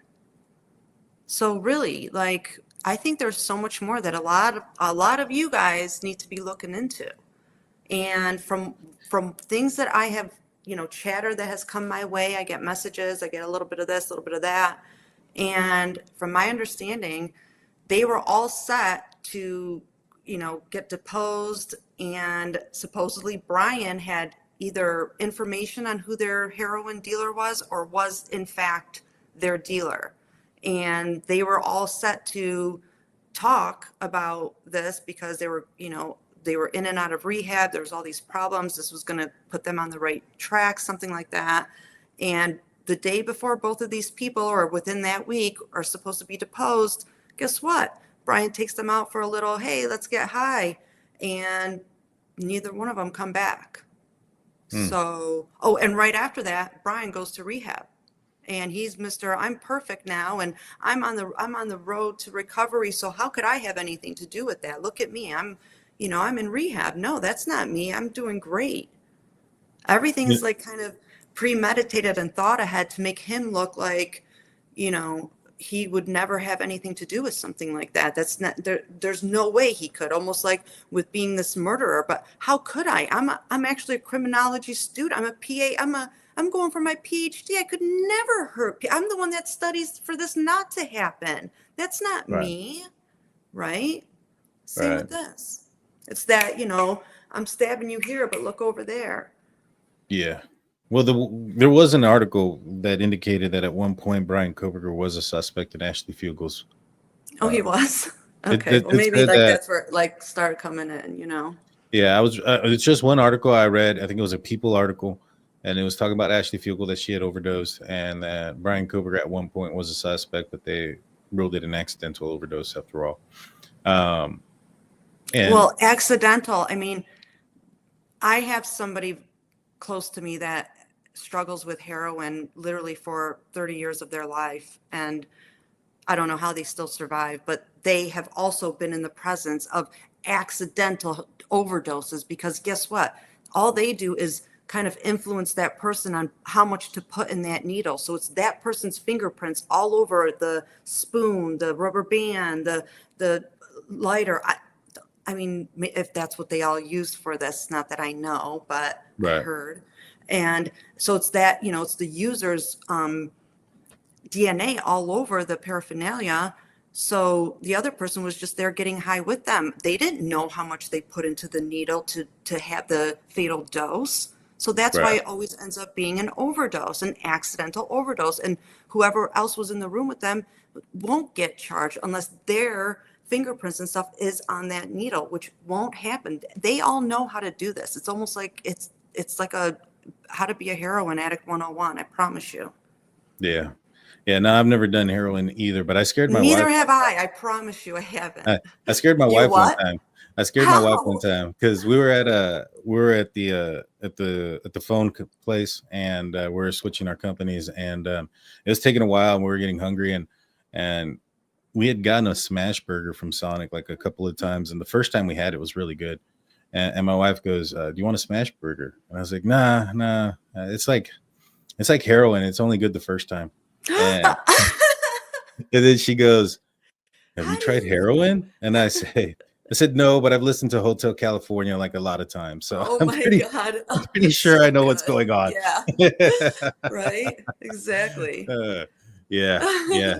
Now everybody wants Sonic. Right. I mean, it went and hard heroin. The first time. I don't think anybody wants. I hope nobody wants heroin. I'm just kidding. Yeah. Hopefully nobody wants that stuff, guys. But yeah, that was my story of how I scared my wife. She's like, "Have you ever tried it?" No. I just listened to Why don't you share it with me? So let's see. This goes on to say that in March of 2021, that his friend died of an overdose. That was the year before Bryan moved to Washington State, and 9 months before he bought the K-Bar knife on Amazon. That's not true. He bought it on March of 2022. It was 12 months before. That's when Jeremy passed. It's okay. Everybody, it's not everything's going to be 100% accurate. Right. Howard Bloom wrote in, was it his book? that it was Burger King that Xana had ordered instead of Jack in the Box. Of course, Howard found it. And so, I mean, nobody's perfect, you know what I mean? And so Right. I'm not trying to be nitpicky. I'm just, Oh you yeah, know, no, I get it. We're just because you're saying it, you want to have it correct. I understand. yeah. And then he goes on to say Brian's first turn to the dark side was his mid-teens when he stole from Connie to pay for his heroin habit. Actually, it was worse than that. He phoned her when Jeremy had been arrested for the first time for a DUI and drug possession. I'd like to go visit Jeremy in jail. When are you going? He asked her. This is just so manipulating. Wait till everybody hears this. Yeah. It will just show. Yeah. He goes on to say she told him the time and was surprised when he didn't show up. But when she got home and discovered that someone had broken into her house and stolen her iPad, she was less surprised. She knew who the culprit was. A year or so later, he showed up suddenly in her kitchen to admit to stealing from her, and she understood immediately that what was going on. He was in rehab. Atonement was a key part of his process. Now, here's the thing, right? Look at that. Yeah. He had stolen. Well, this is when he first got arrested. I wonder when that was. But the thing is, he's utilizing like a situation so that he can get an opening to go into the house. You know, he kind of did the same thing with Na Ko in Pullman. You know, there was some. I wouldn't be surprised, like for like the 911 calls that were made. Not all of them were Bryan Kohberger. Like for instance, the one during the day, the daytime one was actually. I looked at the police blotter, and it was a woman who had made the call. Said that she had seen some guys standing on the roof. It was actually for Jack DeCour's house. That was what the call was for. It was not Bryan Kohberger. Right. Although Dateline kind of points out that call was made right after the girls had posted a picture of themselves outside, and that had just come after Bryan Kohberger was researching it online, looking up Ted Bundy. So they kind of made it seem like he was the one that called there. Now, I've broken it down, and in the background, there seems to be a white Elantra parked there. Now, obviously, Bryan Kohberger didn't call the 911. He wasn't the 911 caller. But what I think may have happened is he may have seen the picture and said, hey, these girls are outside hanging out. I'm going to go check it out and go and see them. Parked back there and just so happened to get caught in the camera. But what I did notice is if we go to the September, I can't remember the exact date, but there was in September, there was the 911 call at night. And the first one is the one where they call Maddie on the phone. That one is in the blotter. The next one where Xana comes out and they were called out there again, that day was removed. Really? Yeah. Interesting. That one was not there. It was completely, the entire day was removed.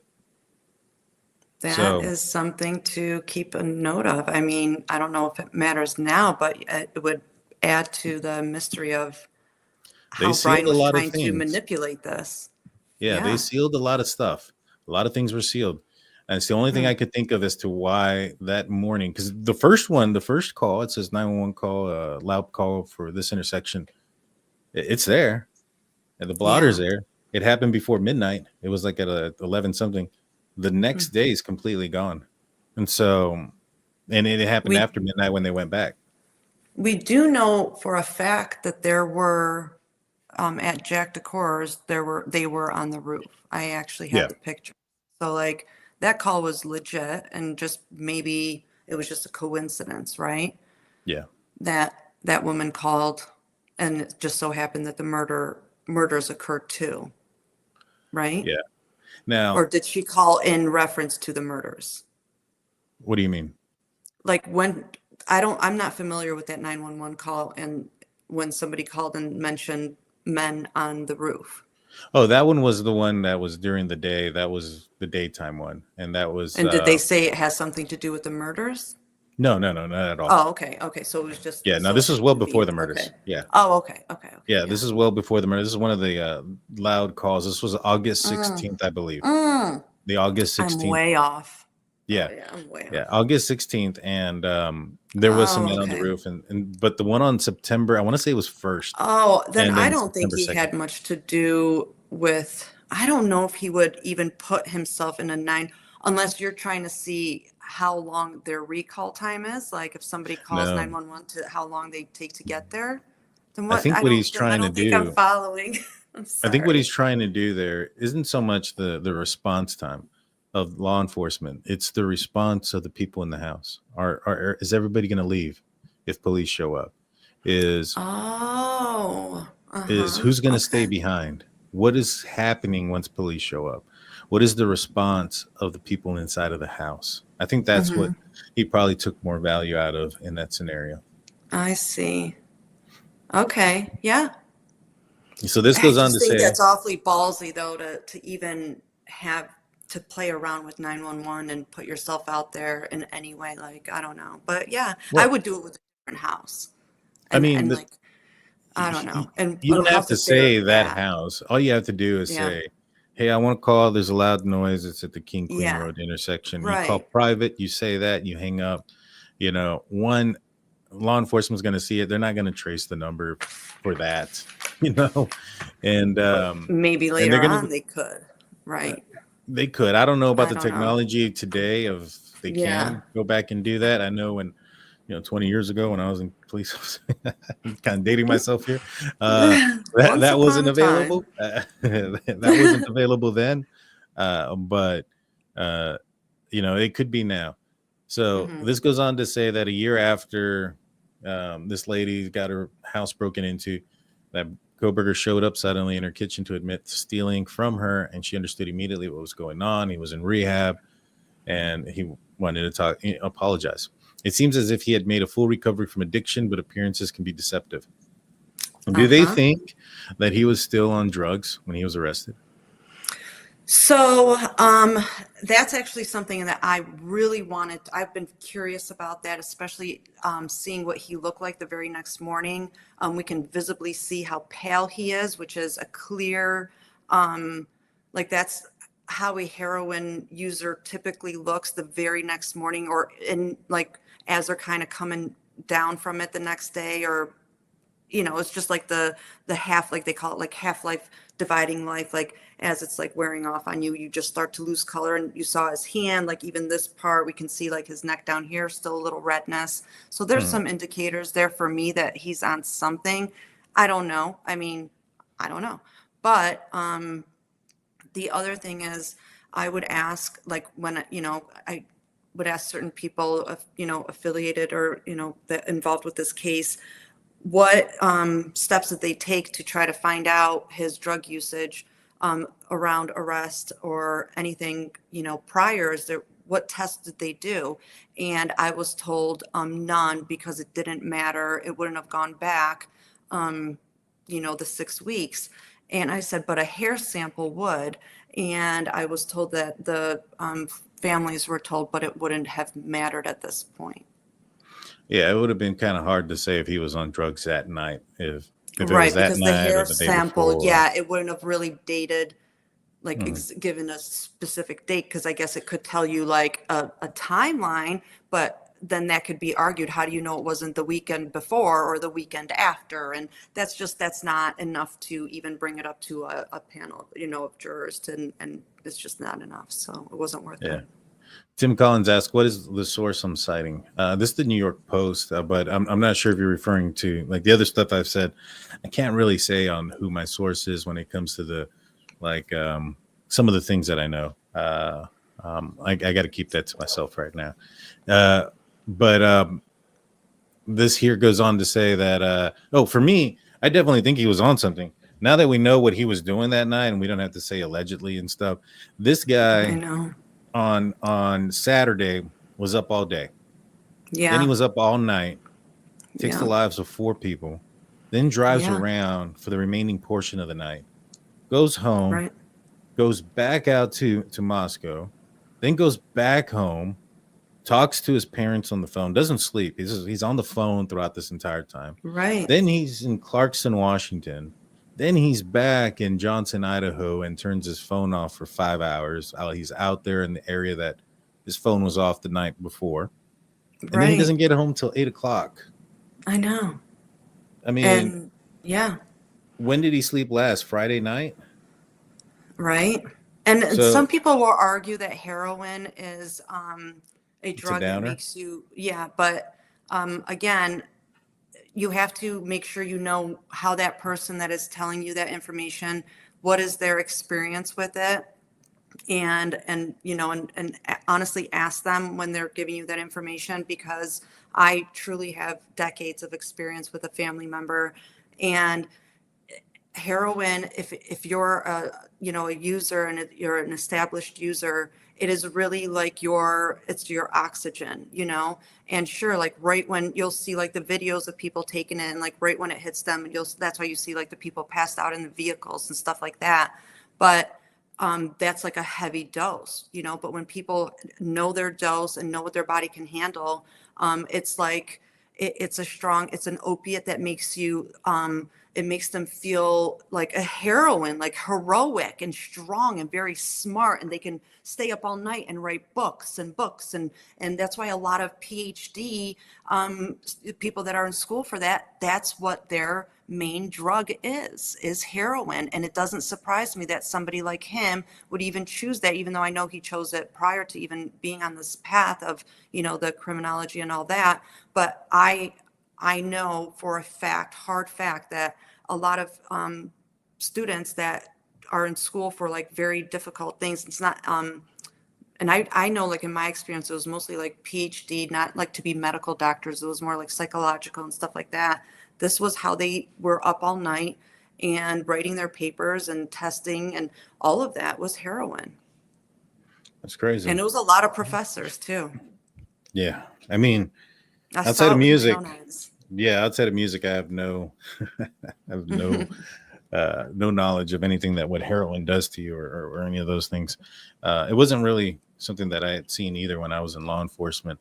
It wasn't a big thing in my area back then. Now, probably so, along with meth and fentanyl, all that stuff is crazy. Yeah. But to me, I think that he would have had an adrenaline dump, and he would have Of had to have course. had And that, yeah. something to get him And to up. me, that paleness is almost what that kind of reflects, is that dumping almost, and to where he's going to need another recharge. You know, I'd be curious to find when a person's going to come out and be like, you know what, I think I'm the one that sold him that bag, or I'm his, you know, secret plug. Something at some point we're going to hear about it, when either that person ends up arrested and they're going to be like, all right, I need a deal, and I can tell you who I've been selling the drugs to, and they're going to use this as their, you know, little, you know, caveat to not have such a bad, you know, like charges against themselves. Yeah. Yeah. We just don't know. We don't. I'd be interested if somebody, hey, if you sold drugs to Bryan Kohberger and you want to stay anonymous, I still got to verify who you are. I can keep you anonymous. Call me too. I can Just keep you kidding, anonymous. Danielle. I'll keep you anonymous. As you guys can see, I don't tell people who my sources are, and I Neither do do get real I. information. I get real information. And so, but if you did, reach out to me. I mean, if I can keep you anonymous, I got to verify who you are first, obviously, so you're not going to be anonymous to me. But Daniel's over here buying go. bags. I'm not going to buy anything from you. I'm just kidding. I wanted to clear it up before. See, people, you know, the Proberger's probably connecting those dots. Like, oh my God, Daniel's trying to buy some dope. Or I'm something. totally kidding. No, seriously, if anyone's Yeah. I would. You would? No, just No. so Totally kidding. So this goes on to say, the interviews I did revealed that no one person had a full view of Kohberger during his years getting his bachelor's and master's degrees in psychology. His fellow students at DeSales University referred to him as a ghost because he'd show up before class started, coffee cup in hand, and vanish immediately after, muttering all about the jobs he was working. So it's always been about just him. Yeah. I'm doing Like, so oh, much. poor me. Yeah. It's like, Oh my gosh. like what, buddy? And all you have to show for it is a 7-year-old Hyundai Elantra and a half-empty apartment. Like, get out of here. What'd you do with all your money? Oh, I know. Heroin. Right. Yeah. Like, come on. Yeah. He goes on to say they knew nothing about him other than he was intense and had strangeness to him. His eyes looked as if they were bugging out, one classroom mate said. He was obviously on the autism spectrum. Students who hung out at Seven Sirens Brewing Company in a nearby town of Bethlehem saw a very different side of him. He was a nuisance, especially to women. I met a recent DeSales graduate who told me that Kohberger had come and sat down with him and his girlfriend, uninvited, said nothing, then followed the girlfriend around all night. That's kind of weird. Isn't it? Like, how did he not, what made him feel so confident that this boyfriend wasn't just going to beat the crap out of him at that moment or even in the parking lot? Like, did he already have some sort of weapon on him at that point that he was like, nah, I'll take care of him? They go, what? You know, who follows another woman around when their significant other is right there? He stands like a 2-year-old. He stands weird. Hold on. Can you scroll up a little? I think we saw his button. Hold on. Up. Oh, yeah, It's that's a dark button. See, told ya. I knew it was different. Yeah, it's not the same. I knew it was different. It was darker in there. And he walks weird. See how his hands, hold on, I'm going to stand up off the camera, but when I stand, my hands are at my mid thigh. When you stand, I bet your hands are around your thigh. When he stands, his hands stop at his hips. It's kind of weird. See how they're kind of shorter? Our hands go down. My hand goes down mid thigh to me. I don't know. His hands look like or his arms. His arms are bent. His arms are bent back. He stands weird. His posture's kind of weird. I don't know. Yeah, and he hobbles side to side when he walks. It's a weird gait. Yeah, I've noticed that. This goes on to say it was creepy. Kohberger did this sort of thing often. The bar owners, Jordan Shrillick, told him to leave and not come back. But Kohberger, as Connie Sabin knew firsthand, was manipulative. He took his last year of his master's remotely because of COVID-19 via Zoom. He impressed one of his professors, Michelle Boger, who recommended him as a PhD student. When Kohberger got to Washington State University for the first time, people got a glimpse into the mind that was full-blown misogynistic. In class, he interrupted women students, manipulated, this part too. The winking. What? Yeah, he eye rolled at him, winking at guys as if they must be in on the joke. That's weird. That's weird. Isn't it? That's just weird. And in the classes he taught, there were also problems. One time he followed a female student out of her door. And I talked about this. I said, guys, there are numerous of reports against him from women at this college. Not just this one, at the other ones, Northampton, DeSales, not so much, but I think a lot of it was because he was online. But Northampton, high school, and in at the University of Washington, I said that he followed somebody. He cornered another girl in their office, wouldn't really kind of let her leave. A lot of different things that he was doing. I knew that in, I think it was the high school one. He had this app. It was a war game app that he somehow got downloaded on a couple of females' phones, and that was giving him their location, kind of like Snapchat. Have you ever heard that? No, but then one of your comments says, and the irony of him having all female attorneys. I think that's kind of funny too. Well, that was probably Ann Taylor's doing because of the optics. Right. Yes, that's what I mean. But no, I wasn't sure about that app. What was it? It was a war app, Army war app game that supposedly. Like Papa Roger. There you go. That's true. I didn't put those two things together, but yeah, it was an Army war game app. I wonder what his handle was. I do not know. I don't know that one. Awesome to find out. Yeah, I heard he did that. I heard he put another app on his phone that was deleting things. Did you hear that one? Well, I do know he was like a background thing that was constantly deleting things. Yeah, I knew about that.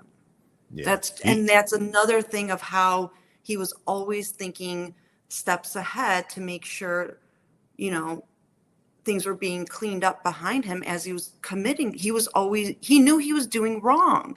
He always knew things that he was doing were not proper. And that's why he was having these things cleaning up after him anyway. You know what I mean? Like he was already thinking that. Who does that? Yeah, Obviously, you're right. like, I mean, that's wild. And this goes on to say, in the classes he taught, there were problems to the car. Other women complained of there was discriminating against him, grading them worse than men. The WSU administration noticed, and the school began to issue him warnings about his teaching position, which was funding his time there. It began to look fragile. Finally, one evening, when Ben Roberts, a classmate, reluctantly accepted a ride from Kohberger. So, I mean, that means that he was like, "Come on, I'll give you a ride. I'll give you a ride." Basically, begging the guy to get in the car with him. Right. That's weird. Right. Like, and to be able to use reluctantly, obviously Vicky had a interview with this, what was his name? Ben Roberts. Ben Roberts, to where he was like, he had to have asked him more than 2 to 3 times. And Ben must have felt uncomfortable at this point to continue to say no. He's like, screw it. I'll just get in the car with him. It's not that far. Right. Yeah. But why was Bryan so adamant? Why did he need the company of him? I wonder if he was Because athletic Boner. and in sports. Yeah, maybe he was hero Ben worshiping. Roberts? Yeah, maybe he was hero worshiping or whatever it was he was doing to the other guy. You're right. It's, you know, it's a good point. It's valid, you know. Yeah. And so I bet you're on the right path. So Ben Roberts said that the guy laid out what he really felt. He told Roberts in a conversation that went on for hours. That's weird. So it hour. went from giving him a ride, right? A classmate. So it has to be in that vicinity. And like even from the college to where Bryan's apartments were for like, cause I drove it myself and it was 10 minutes, maybe 15. But now they're in the car together for hours. What are they doing? Well, apparently Bryan Kohberger is telling him that women belonged in the kitchen and the bedroom, not in the classroom. And he told Roberts that they were easy. He could walk into any social gathering and have any of them he wanted sexually. Roberts told me, which is Vicky, he just wanted the conversation to stop. I mean, this went on for hours. That's interesting. Hours. Yeah, but it's like like to me, it's so interesting. Like I would love to find this Roberts guy. Maybe we can get him to talk, but like something had to have kept him in that car to make him be like, hey, is it okay if I don't drop you off and we just kind of drive around? What was that? What is some ideas that would make you as a man say okay to another man that says you want to drive around for a little bit?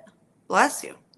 Thank you. You know what I don't necessarily think they were driving around. He may have parked outside of his house and just sat there talking to him. Like an example for me, to be completely honest, I don't know what, is allowed to say here or not, but like for me, I would think maybe they're smoking a bowl and he's like, hey, and now he thinks he's cool because he's kind of with, a member of kind of authority and he feels bad to say no. You know what I mean? So this kind of buys you some time to get into these deep conversations. That's possible. I kind of think, I don't see what else it could be. Otherwise, it just kind of seems like he's holding him hostage. I mean, Ben Roberts would have to say, I engaged in this conversation too. Otherwise, right now, he makes it seem like he was sitting in this car being held hostage and Bryan talked for 2 hours about, how women are just there for men's desires, right? Pretty much. I don't know. Ben is trying to make himself seem not, a party in this, but he was, and that's okay. Just be honest about it, Don't make yourself look like an equal in this, because right now it's what it feels like. Yeah. Or a hostage. Yeah. Real quick, Miss Dog Lover comes with $4.99. Such a waste of 4 beautiful lives and so many others ruined. Prayers to everyone, 100%. Midwest comes in with a $1.99 super sticker. Thank you so much. What does Elena know about or think about the supported friend who came out defending Bryan? Supposed friend. Have you heard about this one dude that supposedly is Bryan's friend and defending him? No, well, remind me of it. He looks like he's 40. He's probably friends with that Dot lady who was also like 40. Dottie! That she was friends with like like Dylan or something like that. That's probably the same thing. Yeah, I mean, I'd Some have old to. people that think they want to that they're Yeah, in that's right. college. They're like baby bride like that. Like I'd have to look into it. I honestly I can't speak on it if I haven't seen it because I don't think that's fair. But once I do, I'll send you a message and you can maybe let the one of your followers know Okay. if that's okay. Yes, yes. So this goes on to say Kohberger studied Elliot Roger long before that tirade.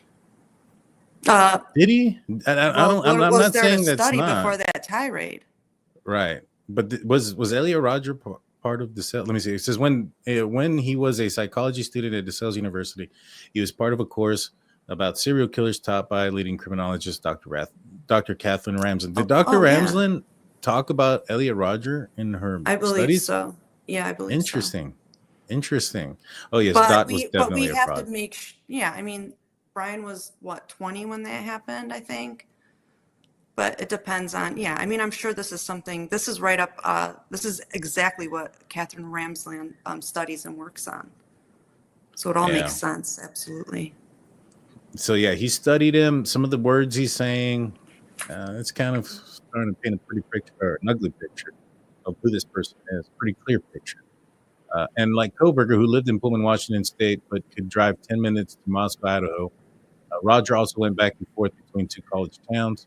As he wrote in his manifesto, in all the times I went by myself to East La Vista, none of the beautiful blonde girls showed any interest in having sex with me. I mean, is he expecting to go out How is there? it, how does a girl show interest in having sex with a man, like just in public? Like, what do we do?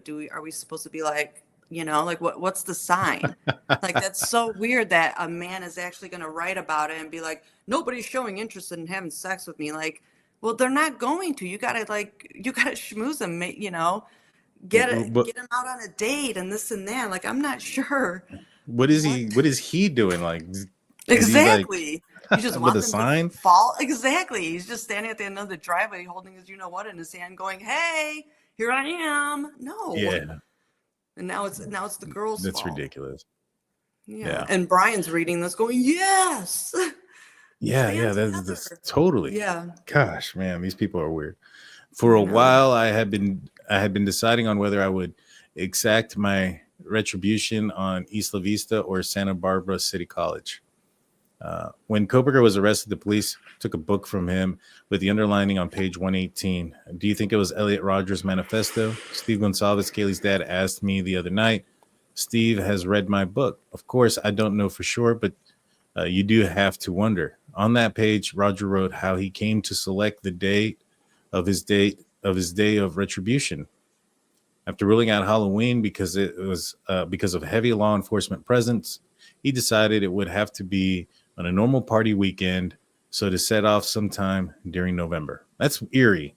That's It eerie. is. It is. I have a hard time thinking it's not Elliot Roger, but at the same time, or that it's not his manifesto, but at the same time, why is that stuff out in the open in the present right at his parents' house? That's what's I thought very that was in bizarre. his car. I thought it was in his desk, but maybe I'm wrong. I could be wrong on that. I thought that was in his room. One of the things they found in his room was something that was outlined open on page 118. But also Maybe. I could be wrong. Yeah, no, don't quote me. I have no idea. But it's still obviously, something they found, and why was that out? Like, or if it was in his car, okay, but his dad was in his car. Did they not go anywhere that whole time? Right. And yeah, I mean, it's just okay. Yeah. No, It's just bizarre to me. I think it is. I have no idea what book it was. I know that there are certain books that he had access to. Now, if he was studying Catherine Ramsland or he was studying under Catherine Ramsland and she taught Elliot Rogers, I wouldn't be surprised that the manifesto would be something that he have to study or something that he would have in his possession. We know for a fact that she required certain books from, and one of those books was BTK, Confessions of a Serial Killer. And on page 118, I believe it talks about how the media can, I guess, man, I don't have it right in front of me, but it was something to the effect like the presence in the media or something like that can I guess, make you relive the crime in some form or fashion. See, and I getting didn't. off on I it. didn't read that one. Now that one really stands out too. It does. It does. And so, And so maybe he was just having a couple of these, and maybe this was what he was just kind of putting a little scrapbook together. Who knows? Who Yeah. knows? We won't know. And the whole thing also, I just want to say real quick too, when he said, was somebody else arrested? He was at his parents' house. Like, he could clearly see if there was commotion of another being arrested at the same time. And I mean, maybe he could, maybe he couldn't. Honestly, we weren't there, so we couldn't see it all. But we've seen the drone pictures. We've seen a lot of, like, I've seen the pictures. I have somebody that took pictures like hiding in the bushes. So I saw like how the cops were parked along the side and then down the line.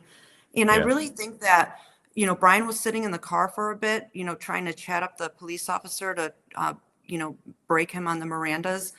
I think Bryan could have looked around and could see if there was a second arrest occurring. Do you know what I mean? So I have a hard time with him thinking it was his father at that time versus him trying to trip up the police officer, because this was something he had as one of his, now, like, I think he had a list of, don't forget, if the police forget to do X, Y, Z, and the Mirandas are one of them, if they forget to read them right off the bat, you need, like Bryan saying to himself, you need to chat them up because that's going to go in your favor, down the road during, the case and all of that. So, and that's why he was, and because when you read about that even more and get more information on it in the documents, the questions he was asking were just so ridiculous. I don't remember them off the top of my head right now, but they were almost like, because he was scared to death, but he was just asking dumb stuff, and I feel like he was just saying whatever he could to then use that to his benefit later on. Well, I think he asked one of the officers to drink coffee with him after. See, yes. So that's engagement. And that's considered, I'm sure like engagement, to where the cop wants to hang out with him after. And that's kind of like, I can't remember what it is now, but it's like, fraternizing with a potential suspect or something. And maybe Bryan just was thinking too fast and he was trying to do too much at once, but I feel like he has a list and he had to go down it. Like, this can benefit me. Yeah. I don't know if that makes sense, but that's how I thought. Yeah. To me, I don't know. I mean, because, like, look at his alibi, right? It was a Wawa Park. He talked about being there at some point. That was where they found Joyce LePage. Her body. She was an unsolved murder that happened at Pullman, Washington.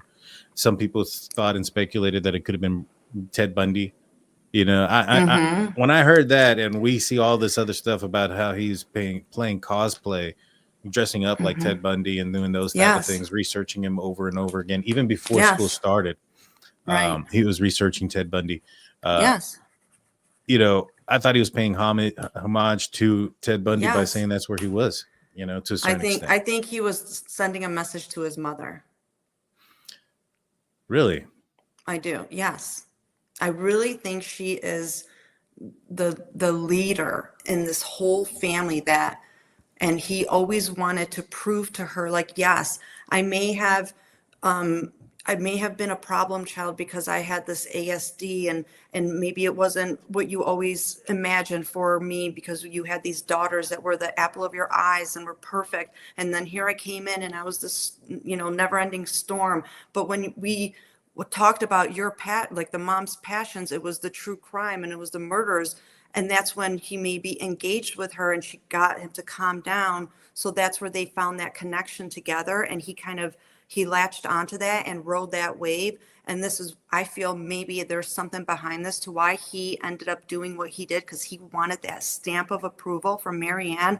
I'm a worthy child to you too, Mom. Just because I'm not perfect like Melissa and Amanda, I can do something to make you think that I'm just as good too. I'll be like Bundy because you always, you thought he was amazing. You emulated him. So do the same to me, Mom.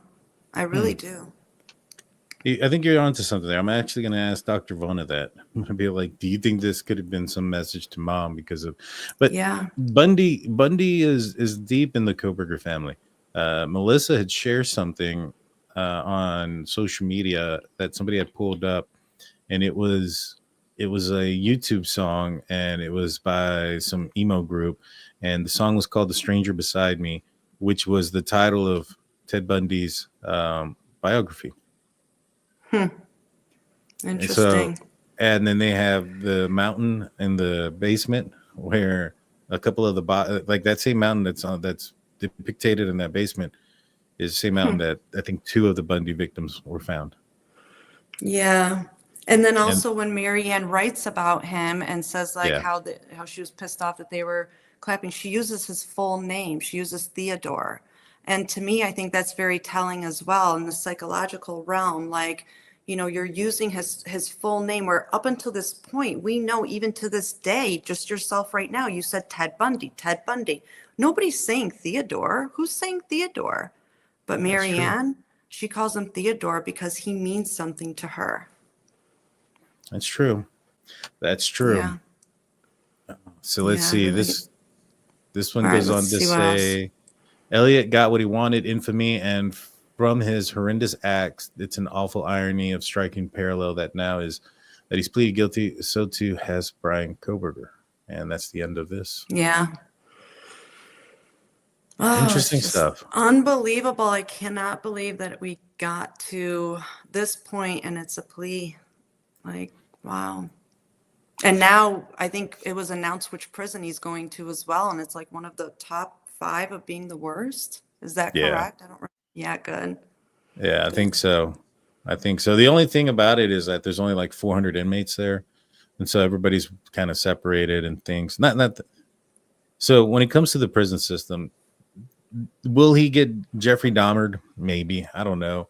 But I don't think that that's the goal of the prison. Obviously, they're not going to want prison justice isn't something that they're going to just allow. Their goal is to protect the inmates, even from themselves and from other inmates. Of course. I mean, that's their payday as well. Like exactly. At the end of the day, it's all like we're a functioning, it's an evolving door of everybody's got to get paid. Everybody, has a job and they need their paycheck too. And they need to protect this paycheck because it's a hefty one, and that doesn't mean they're not going to ask for extra Band-Aids for this guy. Right. So let's just order some extra Band-Aids for him and make sure that his heart's still beating slowly, but let's make sure. So this is a picture of Papa Rogers from the Facebook profile. And this is a Russian soldier, correct? Correct. Moscow, Idaho, Russian. Correct. Papa Rogers spelled the same way as Elliot Roger. It's kind of weird. And I still say there's a knife shaped in his head. It's in his hat. It's upside down. The handle on the front and the blade goes to the back and it's upside down towards the bottom. Oh, yeah. I remember you pointing that out last time. And there he is. There he is. So I think there's a better picture somebody posted in my group and of him in court on Wednesday with that picture, and it's like very, very. Let me see if I can pull it up. Because I do think that. See, my biggest issue with Papa Roger, and I went through some of these. I could have swore there was times on some of these posts, like it was at 10 o'clock, 7 o'clock, 3 o'clock. I didn't see that. It's also Xana's birthday today. We got to do a shout out to Xana. Yes. Happy birthdays. Happy heavenly birthdays, Xana. I know. Precious doll. She's so beautiful. And these are some of the images that Papa Rogers had put up. That was his first post. Now, what does this mean? I'm not familiar with all this stuff, but what is this flag? I don't know. Is this the Gaza somebody flag? Will tell us. Yeah, somebody I think said Iranian. I'm not sure. I think somebody in the comments will probably. Here it is. Here was a good one. How do you want me to send it to you? I'll take it and I'll send it into the chat. All right. And like the one things that kind of made me think maybe not. December 15th, while Bryan Kohberger would have been on the road on this day. It's the same day that he got pulled over in Indiana. The killer, Papa Rogers, puts up here that the killer has a sexual dysfunction. Thoughts? Mm-hmm. For somebody that thinks so highly of himself, do you think he would have been throwing this out there like that? Well, I think he's trying. I think we need to see more of what is going on in the media that day. And a lot of times I can figure out why he's asking those questions based on like what articles came out, what's kind of dropping in the, with the investigation. And then that really would lead a lot of his questions and which questions he's ready to drop from his survey, if that makes sense. What do you mean? So like when people were talking about the parties in the house, that's when he would push out those questions from his surveys, like, do you think the killer took something from the house? Right. It's like, it's when the hot topic was a lot of things, that's what everybody was talking about is the house. So then that's when he would push the questions that we recognize from the survey about the house. When people talked about parties, in the house, that's when he would push the questions about why was this house chosen on this particular night, like that's when he would push those questions. It's almost like he tried to come in like kind of, sniper from the side thinking, oh, I'm just gonna come in here and join this conversation. They're not really gonna recognize that I'm using my knowledge from my own survey and I'm looking to get information because I did this. Yeah. Yeah, real quick. Thank you, Jeannie from the Seattle area. I agree 1,000%. His mom wanted Bryan to go to trial. And then Gene Jacobson comes in twice with 199 super stickers. Thank you so much, Gene. Here's one of the examples that you're referring to. Yes. How did you travel to and enter the location of the crime? Did the killer walk, drive, or some combination of both to the scene? Several of those came out that were kind of eerily the same, but that was one of them. And then I bet during that time in the media and probably a lot of the comments in the group at that time were something to do with that topic. And I felt like he dropped in his the sales kind of survey questions in his own word, and when he changed up the words a little, and that's when he would drop in those questions just to kind of not be so obvious. Yeah. Does that make better sense? Yeah, no, I hear you on that one. I think that, I think that people were kind of pointing at him as like, are you the killer? Are you the killer? That he probably had to put in some things. Yeah. Some people were kind of onto him early on. If it's him, I don't know if it's him. I can't say 100% fact. I know that Chat GPT thinks it's 95% chance it's him. So Yeah. Take that for what it is. Even AI thinks that Papa Rogers and BK are the same. And one of the reasons are these questions. It says here, Papa Roger goes, how did the killer leave the scene? Did they clean up at all? He forgot the word he or she, or did the killer clean up at all? I think that is intentional. Yeah. No, I think it's intentional. And then he goes, how did you leave the scene? Before leaving, is there anything else you did? Now, the other thing is, too, he did clean up at all. We found out through Ann Taylor that she claims that the killer attempted to clean up in the house. How? What do you mean? How did Ann Taylor say that? So Ann Taylor was saying when she was talking about multiple perpetrators, she said that there was multiple weapons used and that there was that they were talking about the time frame. And they even said that there was a partial cleanup. And they were trying to say that Bryan Kohberger couldn't have done it in the amount of time. Right, that's what I mean. Like, I don't think we can really believe anything that Ann Taylor's been saying to us. She's been saying anything just to kind of make us think that Bryan is not the perpetrator here, but clearly he is. They were also ready to throw 4 people under the bus and ruin their lives. So I think Ann was just throwing a lot of hot air up our asses just to kind of, shake it up. And she didn't care about anybody but how she was going to look at the end of this. Like I said, she walked out with a smile on her face. Why were you smiling? Was this a win for you? You think you're walking out with a W? Oh, no. Yeah. And there we go. The date of the killing. Was it chosen on purpose? And if this is if it's correct with the 118, this is the 15th. So we're already heading home. So maybe this is where his head is at. Like, this is what I'm going to do when I go home. Maybe. I know somebody's saying that if he was Papa Rogers to explain this one, Carmel Clay schools, don't wait until referendum is on the ballot to learn Referendum. Yeah, That's okay. It's all right. I get that. I was like, I only know it because I get it told to me all the time. Yeah.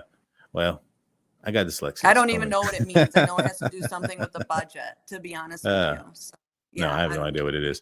Is on the ballot to learn more about school tax rates. How important are they for our budget and how ours compares to other school districts in the county? So it definitely, he's like, well, this is let's read what he says. He says, when are you going to let the community know about the impending operation budget shortfall? The operating referendum will need to be increased pretty significantly. And what was the date on that? Go up a little. November 21st. No, that's 21. But when did he comment on it? Was it the same day or did he come back and comment later on? It doesn't say. Because I think he commented on that later on. I need to get, let me just double check. Hold on.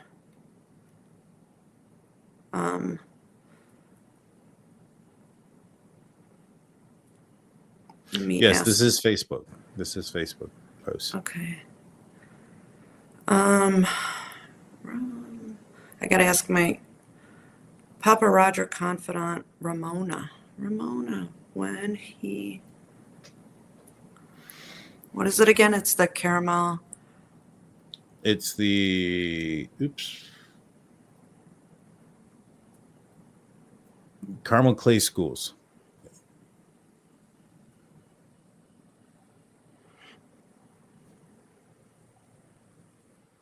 Okay, I sent her the message, so she'll respond in a little bit. And then when they drove home, though, so if my memory serves me, which it doesn't, so I think if he commented on this later on, which would have been a couple weeks later, he was already Papa Roger established, perhaps. Hold on, Indiana Post. Yeah, he commented on that when he was driving through there, and so that's what I thought. I thought he commented on that in December. And somebody, KJ, just mentioned that in the chats. Thank you, KJ. And he does have an uncle. I think I have a buddy that can help me with the uncle's name. It's like Pete or something. And that's not the name. But that's about 40 minutes from Carmel City Schools. So because people were saying that there's no connection to the Kohbergers and that area in Indiana. And I did find the connection. He has an uncle within a 40-minute drive. So that's the connection of Papa Roger in that area and Bryan Kohberger. And like, it doesn't mean that he had to go to his house. Like if you're driving through and like you're in a rush, I could call somebody who lives a half hour away and I'll be like, hey, we're going to stop at this Thai place. If you want to see us, let's just have lunch. And this is where we'll be. You know, my uncle would drive 30, 40 minutes to have lunch with me if we haven't seen each other in a few years, you know? So everybody's saying to me like that. That makes sense. Gone out of their way, sure, but doesn't mean that the uncle didn't go and meet them. You know, that makes sense. You know why? Because that pullover was at 10 something in the morning. Right? Yeah. They were only 9 hours away from home and they didn't get home until the next evening. They stayed somewhere close to They there. did. And also with that pullover, I want to say something too. So one of them we can see through the dash cam. The other one, I think we can just hear through the audio, like we can hear the audio of it, right? Both times the dad wants to talk about what happened in Washington. They're in Indiana. Why is he so eager to bring up a crime that has, you know, to like kind of segue the attention of a criminal activity in Washington, where they are coming from, but to make sure that that crime is the one that has nothing to do with their son, right? The shooting of the, I don't want to mention his name because this person has gotten a lot of heat, but the veteran, you know who I'm speaking of, right? Right. Don't you think that maybe it's on his mind so much because he's telling himself this is the person that committed that crime. It's not my son. This is an explanation to everything. Oh, he thinks that that person committed the murders as well? Like Michael Kohberger, like he's looking for any reason to believe that Bryan didn't do it. If somebody else was taken out by a SWAT for threatening to take the lives of their roommates, wouldn't you think that would be like an answer to him? It doesn't have to be a logical answer because he's just looking for any answer. He's looking for any answer whatsoever. It doesn't even have to make the most sense, right? I mean, he's believing his son up to this point that he's innocent, even though his phone was off and all these other things, right? He's wanting to believe his son. Right. I think that the reason he brings it up so much is because to him it's a sigh of relief. Right. So hold on one second. Your date said, oh wait, no, hold on. But when did he actually comment? Was it okay, so I understand what you're saying, and I can completely get that, and I'm not disagreeing or anything. Just it's another thought process, right? Yeah. I think it could be, but I also think that his dad, Michael, was putting the attention on the crime or the instance that happened in Washington with the veteran to keep the attention on that, because he already knows what they're doing, how they're trying to get to Pennsylvania as fast as possible, because what his son was a part of, what he committed in Idaho, and he just wants to keep the focus on something completely different. Still criminal activity, that they're aware of it, but it's almost like that same thing where you're snapping here and pointing there, you know? Yeah. Because, all right, so when they're pulled over, the first time is the video we see, and he mentions, oh yeah, did you hear about the shooting and this and that? And he says, well, what happened? And he goes and tells him, and he talks about the shooting, and he goes, where my son goes to school. So this time he says it, my son goes to school there. We know he's been fired, but my son goes to school there. That's deceit. Why? He's deterring from the truth. All right. And then he says, hold on, I got to make sure I'm doing this. Yeah, right. because he also says that when they ask if they work, he says, yeah, he works there. He's a TA. I mean, he's going for his PhD in right, but criminal justice. That's why I'm trying to make sure I have it right, because then the cop says to him, and I feel now that we know all of this, I feel the cop was asking questions on purpose. And he goes, oh, do you work there? And Michael goes like that, and he turns over to Bryan, and he goes, it's almost like he knew that he didn't want to be the one to answer that. And he pointed to Bryan for Bryan to answer that. And Bryan looks over and he looks at his dad and he goes, yeah, I do. I work there. And so now Bryan's confirming that he works there. Another lie. What are you doing? What are you doing? Why are you lying? So now they're both lying. They're both but I caught in a mean, lie. he would have just gotten fired, and he's under the impression that he's going to get his job back. I don't hold that as like, oh, he's lying. But I will say that I don't think that they knew, like those people that pulled him over were aware that he was a suspect, right? Because you mentioned that they go, oh, now that they ask about, do you work there? How did they know that? I think they're asking him because they both look old. Yeah. Older than students. Yeah. You get what I'm saying? And The so other thing, yeah. Okay, just another thing. I don't mean to keep cutting you off. No, I it's okay. did finally notice maybe there was luggage in his back seat, because that was another question of mine. Where was Michael's luggage? And yeah, sure, it could have been in the trunk, but I was more curious on him flying from Pennsylvania to Washington and then jumping right in the car and going right back to where he just came from. Like, what are you doing again? Like, what's going on? And I was like, did he even have luggage? Like, this has been a question of mine for a bit now. And while I actually wanted to watch it today to know exactly what they were saying and how much like deceit was there. And I slow-moed it at one point, and I think I see like a duffel bag, but just a duffel bag. And if Brian's going home for a month, where's all your stuff? Mhm. Where's your stuff if you're driving home? It's probably in the trunk, something has to be in the trunk. I have my daughter's girlfriend is here for or summer break. Her car was so packed, it was like up to here, right? And she comes here during Christmas too. I know what cars look like for students that come home from college, and she's driving across states as well. Yeah. So, like, I don't know, it just doesn't work for me. But whatever, to each their own. The other thing, we know how dirty the car is. And as the cop is walking up, you can see a mark on the back that looks like a fingerprint swiped. And as the cop is walking up, he kind of points to it, almost to like, I feel the first cop came by and marked it like, I got it. And then the second cop points to it like, I see it. And it's a clear one finger mark along the back trunk. And to me, it feels like when you watch that second video, just look to how the cop does it, because it's almost like he's doing it just for the camera in the cop car to be like, okay, I know I got the right car because the first cop swiped it, to be like, this is going to be the right car. You'll see my fingerprint on the back. Does that make sense?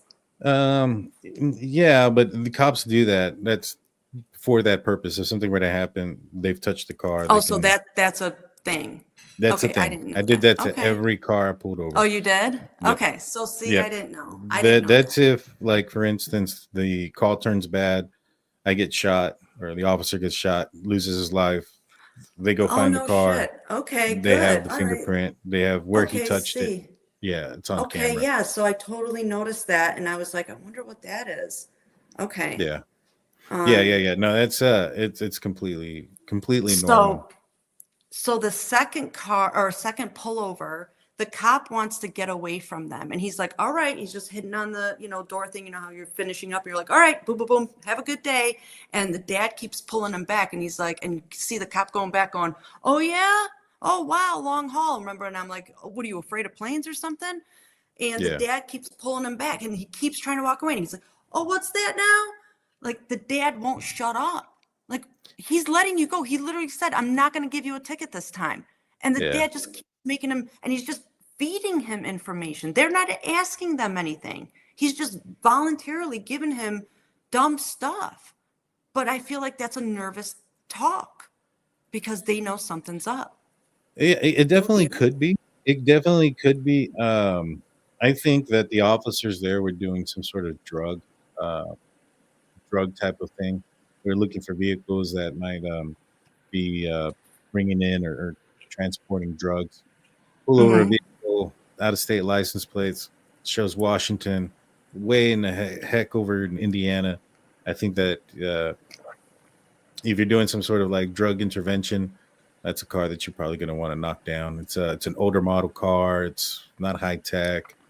Those type of things. You're going to want to find PC, pull it over, and once they did and said somebody else had already pulled it over, then he already knew. There was nothing there, and so Oh, okay, I see. try to get out of I that. see what as you fast mean, as yeah. can so you pull over somebody else that could be. Yeah, bringing and you're drugs. right. He wanted to get out of there as fast as he could, and they weren't letting him go. Like, I felt bad for the guy. He's like, "Oh my God, I just want to get out of here." Yeah. But, Yeah. No, I've been in But that do you think? situation too. Yeah. Do you see the similarities in this picture, the side by side, like the cuts of? I feel like the way his lips are pursed together, this part is just Yeah. so identical. They definitely look alike. He looks like a And the T-Rex. shallowness of his eyes, like how his brows are so Protruding? hard, and Yeah. and then how shallow his eyes go in. I think that's just another. Obviously, Brian's eyes are bigger because they're scarier, but I just feel like that's another telltale, like, or similarity, not telltale, but similarity. Yeah, he looks like a T-Rex. I'm not gonna lie. He That's looks like it, with those small arms. You're right. he looks like a T-Rex. Let's see. What is your group? They're asking for your group. Oh, will you post the link? It's Idaho Trial Discussions and Updates, Justice for Kaylee, Maddie, Ethan, and Xana. All right, hold on. I'm gonna have to type all that in, and I have a hand injury, so Hold it on. might take. I'll send you the link. Do you want me to? Yeah, Just yeah. you Send me the link, and Okay, I'll do that. I'll post it up and make sure that we have it there. Okay. And so we'll get the link out, and you're also on the Amazon Prime docuseries. Are you going to be on the Yes. first episode, third, fourth? Do you know which I episode? really you come out don't on? know. I don't know what part I'm in. I really don't. I know in the book that, I mean, honestly, the book isn't about me. It's not about anything. I'm just there to help out, giving information. When I was asked for an interview, obviously I'm happy to give them. I don't get paid. I made like $500 for all of it. That's it. It was just because they used my house. So I don't want anybody to think that this is like, I'm out there to make money on this. It's not my intention. I'm only here to help these families and the victims. And that's all I try to do. So I know in the book I'm starting to be mentioned on like page 7, but as for the series, I'm not sure. I actually asked today the producers if I can get a sneak peek of it, because I did hear it was leaked to some people, but I haven't heard yet. But they said I'm definitely, go ahead and plug it wherever, but Okay. I don't know. So yeah. All right. Vintage Kate says, could BK bargain for better conditions down the road for revealing the knife location, bargaining chip, etc.?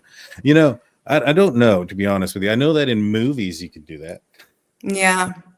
I honestly It's don't true. know. In movies you can. And that's a great question, Vintage Kate. And the other thing I'm curious about, not that he has a family or anything, but I did see some people question, even in my little group, is what if he wants to leave for like his parents' funeral or something like that? Because there were no stipulations listed. Maybe that's something we're going to see during sentencing.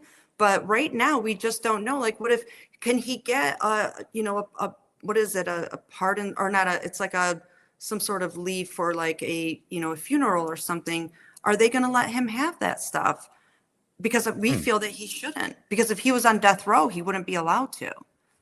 Yeah. I mean, And you can really I've see seen how some- thin his arm is there in this Yeah. picture. See, like how, that's what I meant. Like mine's thicker. And now I'm like, why is Brian's thinner than mine? Well, I heard that he was confronted with some special meat in his food, and he's not been wanting to eat. Oh, that's so unfortunate. He's going to get a lot of special protein very soon, my buddy there. Oh, that's just... That is a true story that I heard from a very Wow. reliable source that Good. Kohberger was told. He was told, like, because I guess they were giving him vegan meals. And if you notice, he was starting to get kind of plump. He was getting heavier. And all of a sudden, I he thought he started was losing working weight. out. Yeah. Yeah, he started losing weight. And from what I heard was when they were handing him his food, they're like, I hope you like your special food that you get, or your special meat. And he Good. supposedly asked the jail guard or something. And he's like, why would they tell me that? And he's Seriously. and he's been not eating as much as he should because of it. Thank you, Shelly, for coming in for your $1.99 as well. Did you send me that by any chance so I can put it in? I did. I think. I hope I sent got it to that you. there. Oh yeah, I did. Copy. I'm gonna put this in the live chat. Give me a second, guys. Yes. Make sure you answer the questions, and if you can tell me you're from this live stream, that would be great, so I can let you in. There you go, guys. Be a part of the conversation. And be nice. Don't be. Oh yeah, I don't tolerate any. It's a small, intimate group with a lot of, like, we call it the all stars. Yeah, if you're gonna pop off, I'm gonna pop you out. Yeah. Be intelligent. If you have a different of opinion, I don't think that the people having different of opinions is not wanted there. But just that's don't welcome. Be a just jerk, be respectful. Yeah, absolutely. Exactly. And the same thing goes here. Like, it takes a lot for somebody to get blocked on my channel. And if they do, it's because they cross the line. And once you cross the line. But you have had to block people? I've had to block several people. I have Yikes. Probably a list of like 400 to 500 people that I've blocked over the span. Oh, no way. Yeah. Wow. Yeah. I'm also the kind of guy that once you cross the line once, you're gone. So yeah, I know. I'm one and done too. Like, that's Okay. And the main reason, because like there was a time where we were moving up as a channel, we were going really, really quickly, and then all of a sudden we started to plateau about 38,000 subscribers. And a lot of the reason was because we had so many people that were in there that were attacking people. The pro burgers were just attacking everybody. Yeah. And nobody felt comfortable or anything like that. And I was like, you know what? I don't want those type of people in my chat. So I'll just block them. And Yeah, it's a good good riddance. idea. And I bet it Yeah. helped. Like it probably just Oh, like yeah. was like a relief. Yeah, I kind of dealt with that too and just had to leave all that negativity behind and move forward and start fresh. Yes, yes. Well, It was the best thing I ever did. yep. Yeah, me too. Me too. Doing that. And then once we did that, I think we're at 48,500. We're almost to 49. Yeah, But gained over so, 10,000. That's magnificent. exactly. So let's Awesome. get this. We want to get to 50K, guys. So like, comment, subscribe. Let's do it.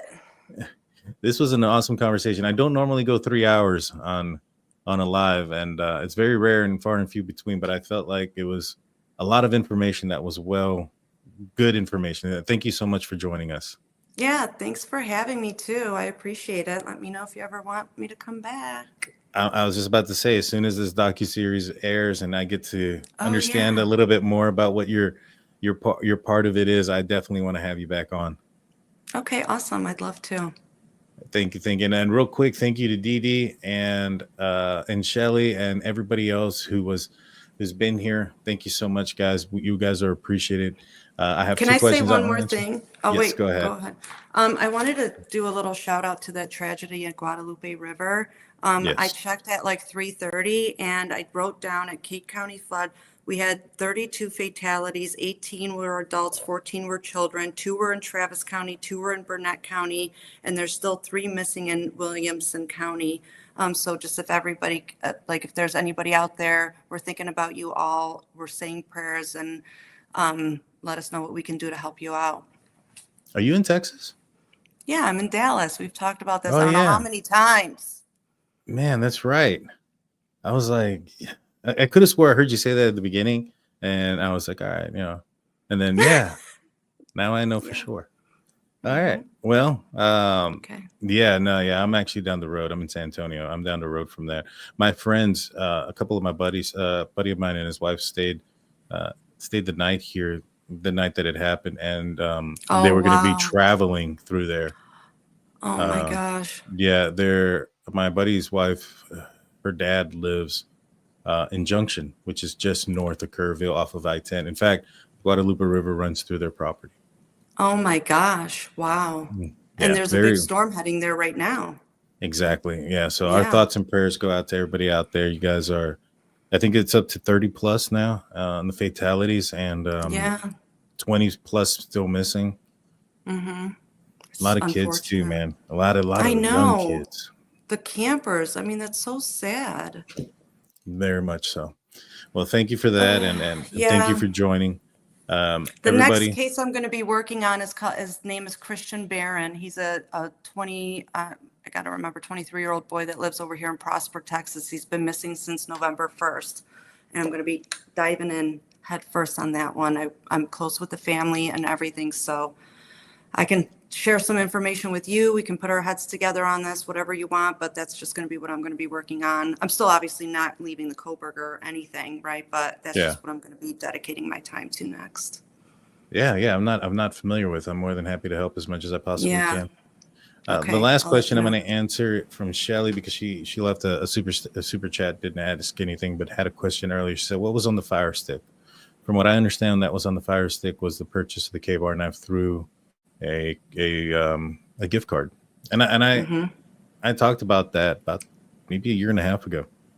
For those that have been watching, you guys know. Well, everybody, I hope you guys had a great time. I'll probably be back on maybe tomorrow, maybe Monday afternoon, but stay tuned. Like, comment, surprise, like, comment, subscribe. I also am going to have Howard Bloom on. I'm still working on the date, but he's already confirmed that he's going to be on the show. So until next time, guys, we'll see y'all later. Peace out.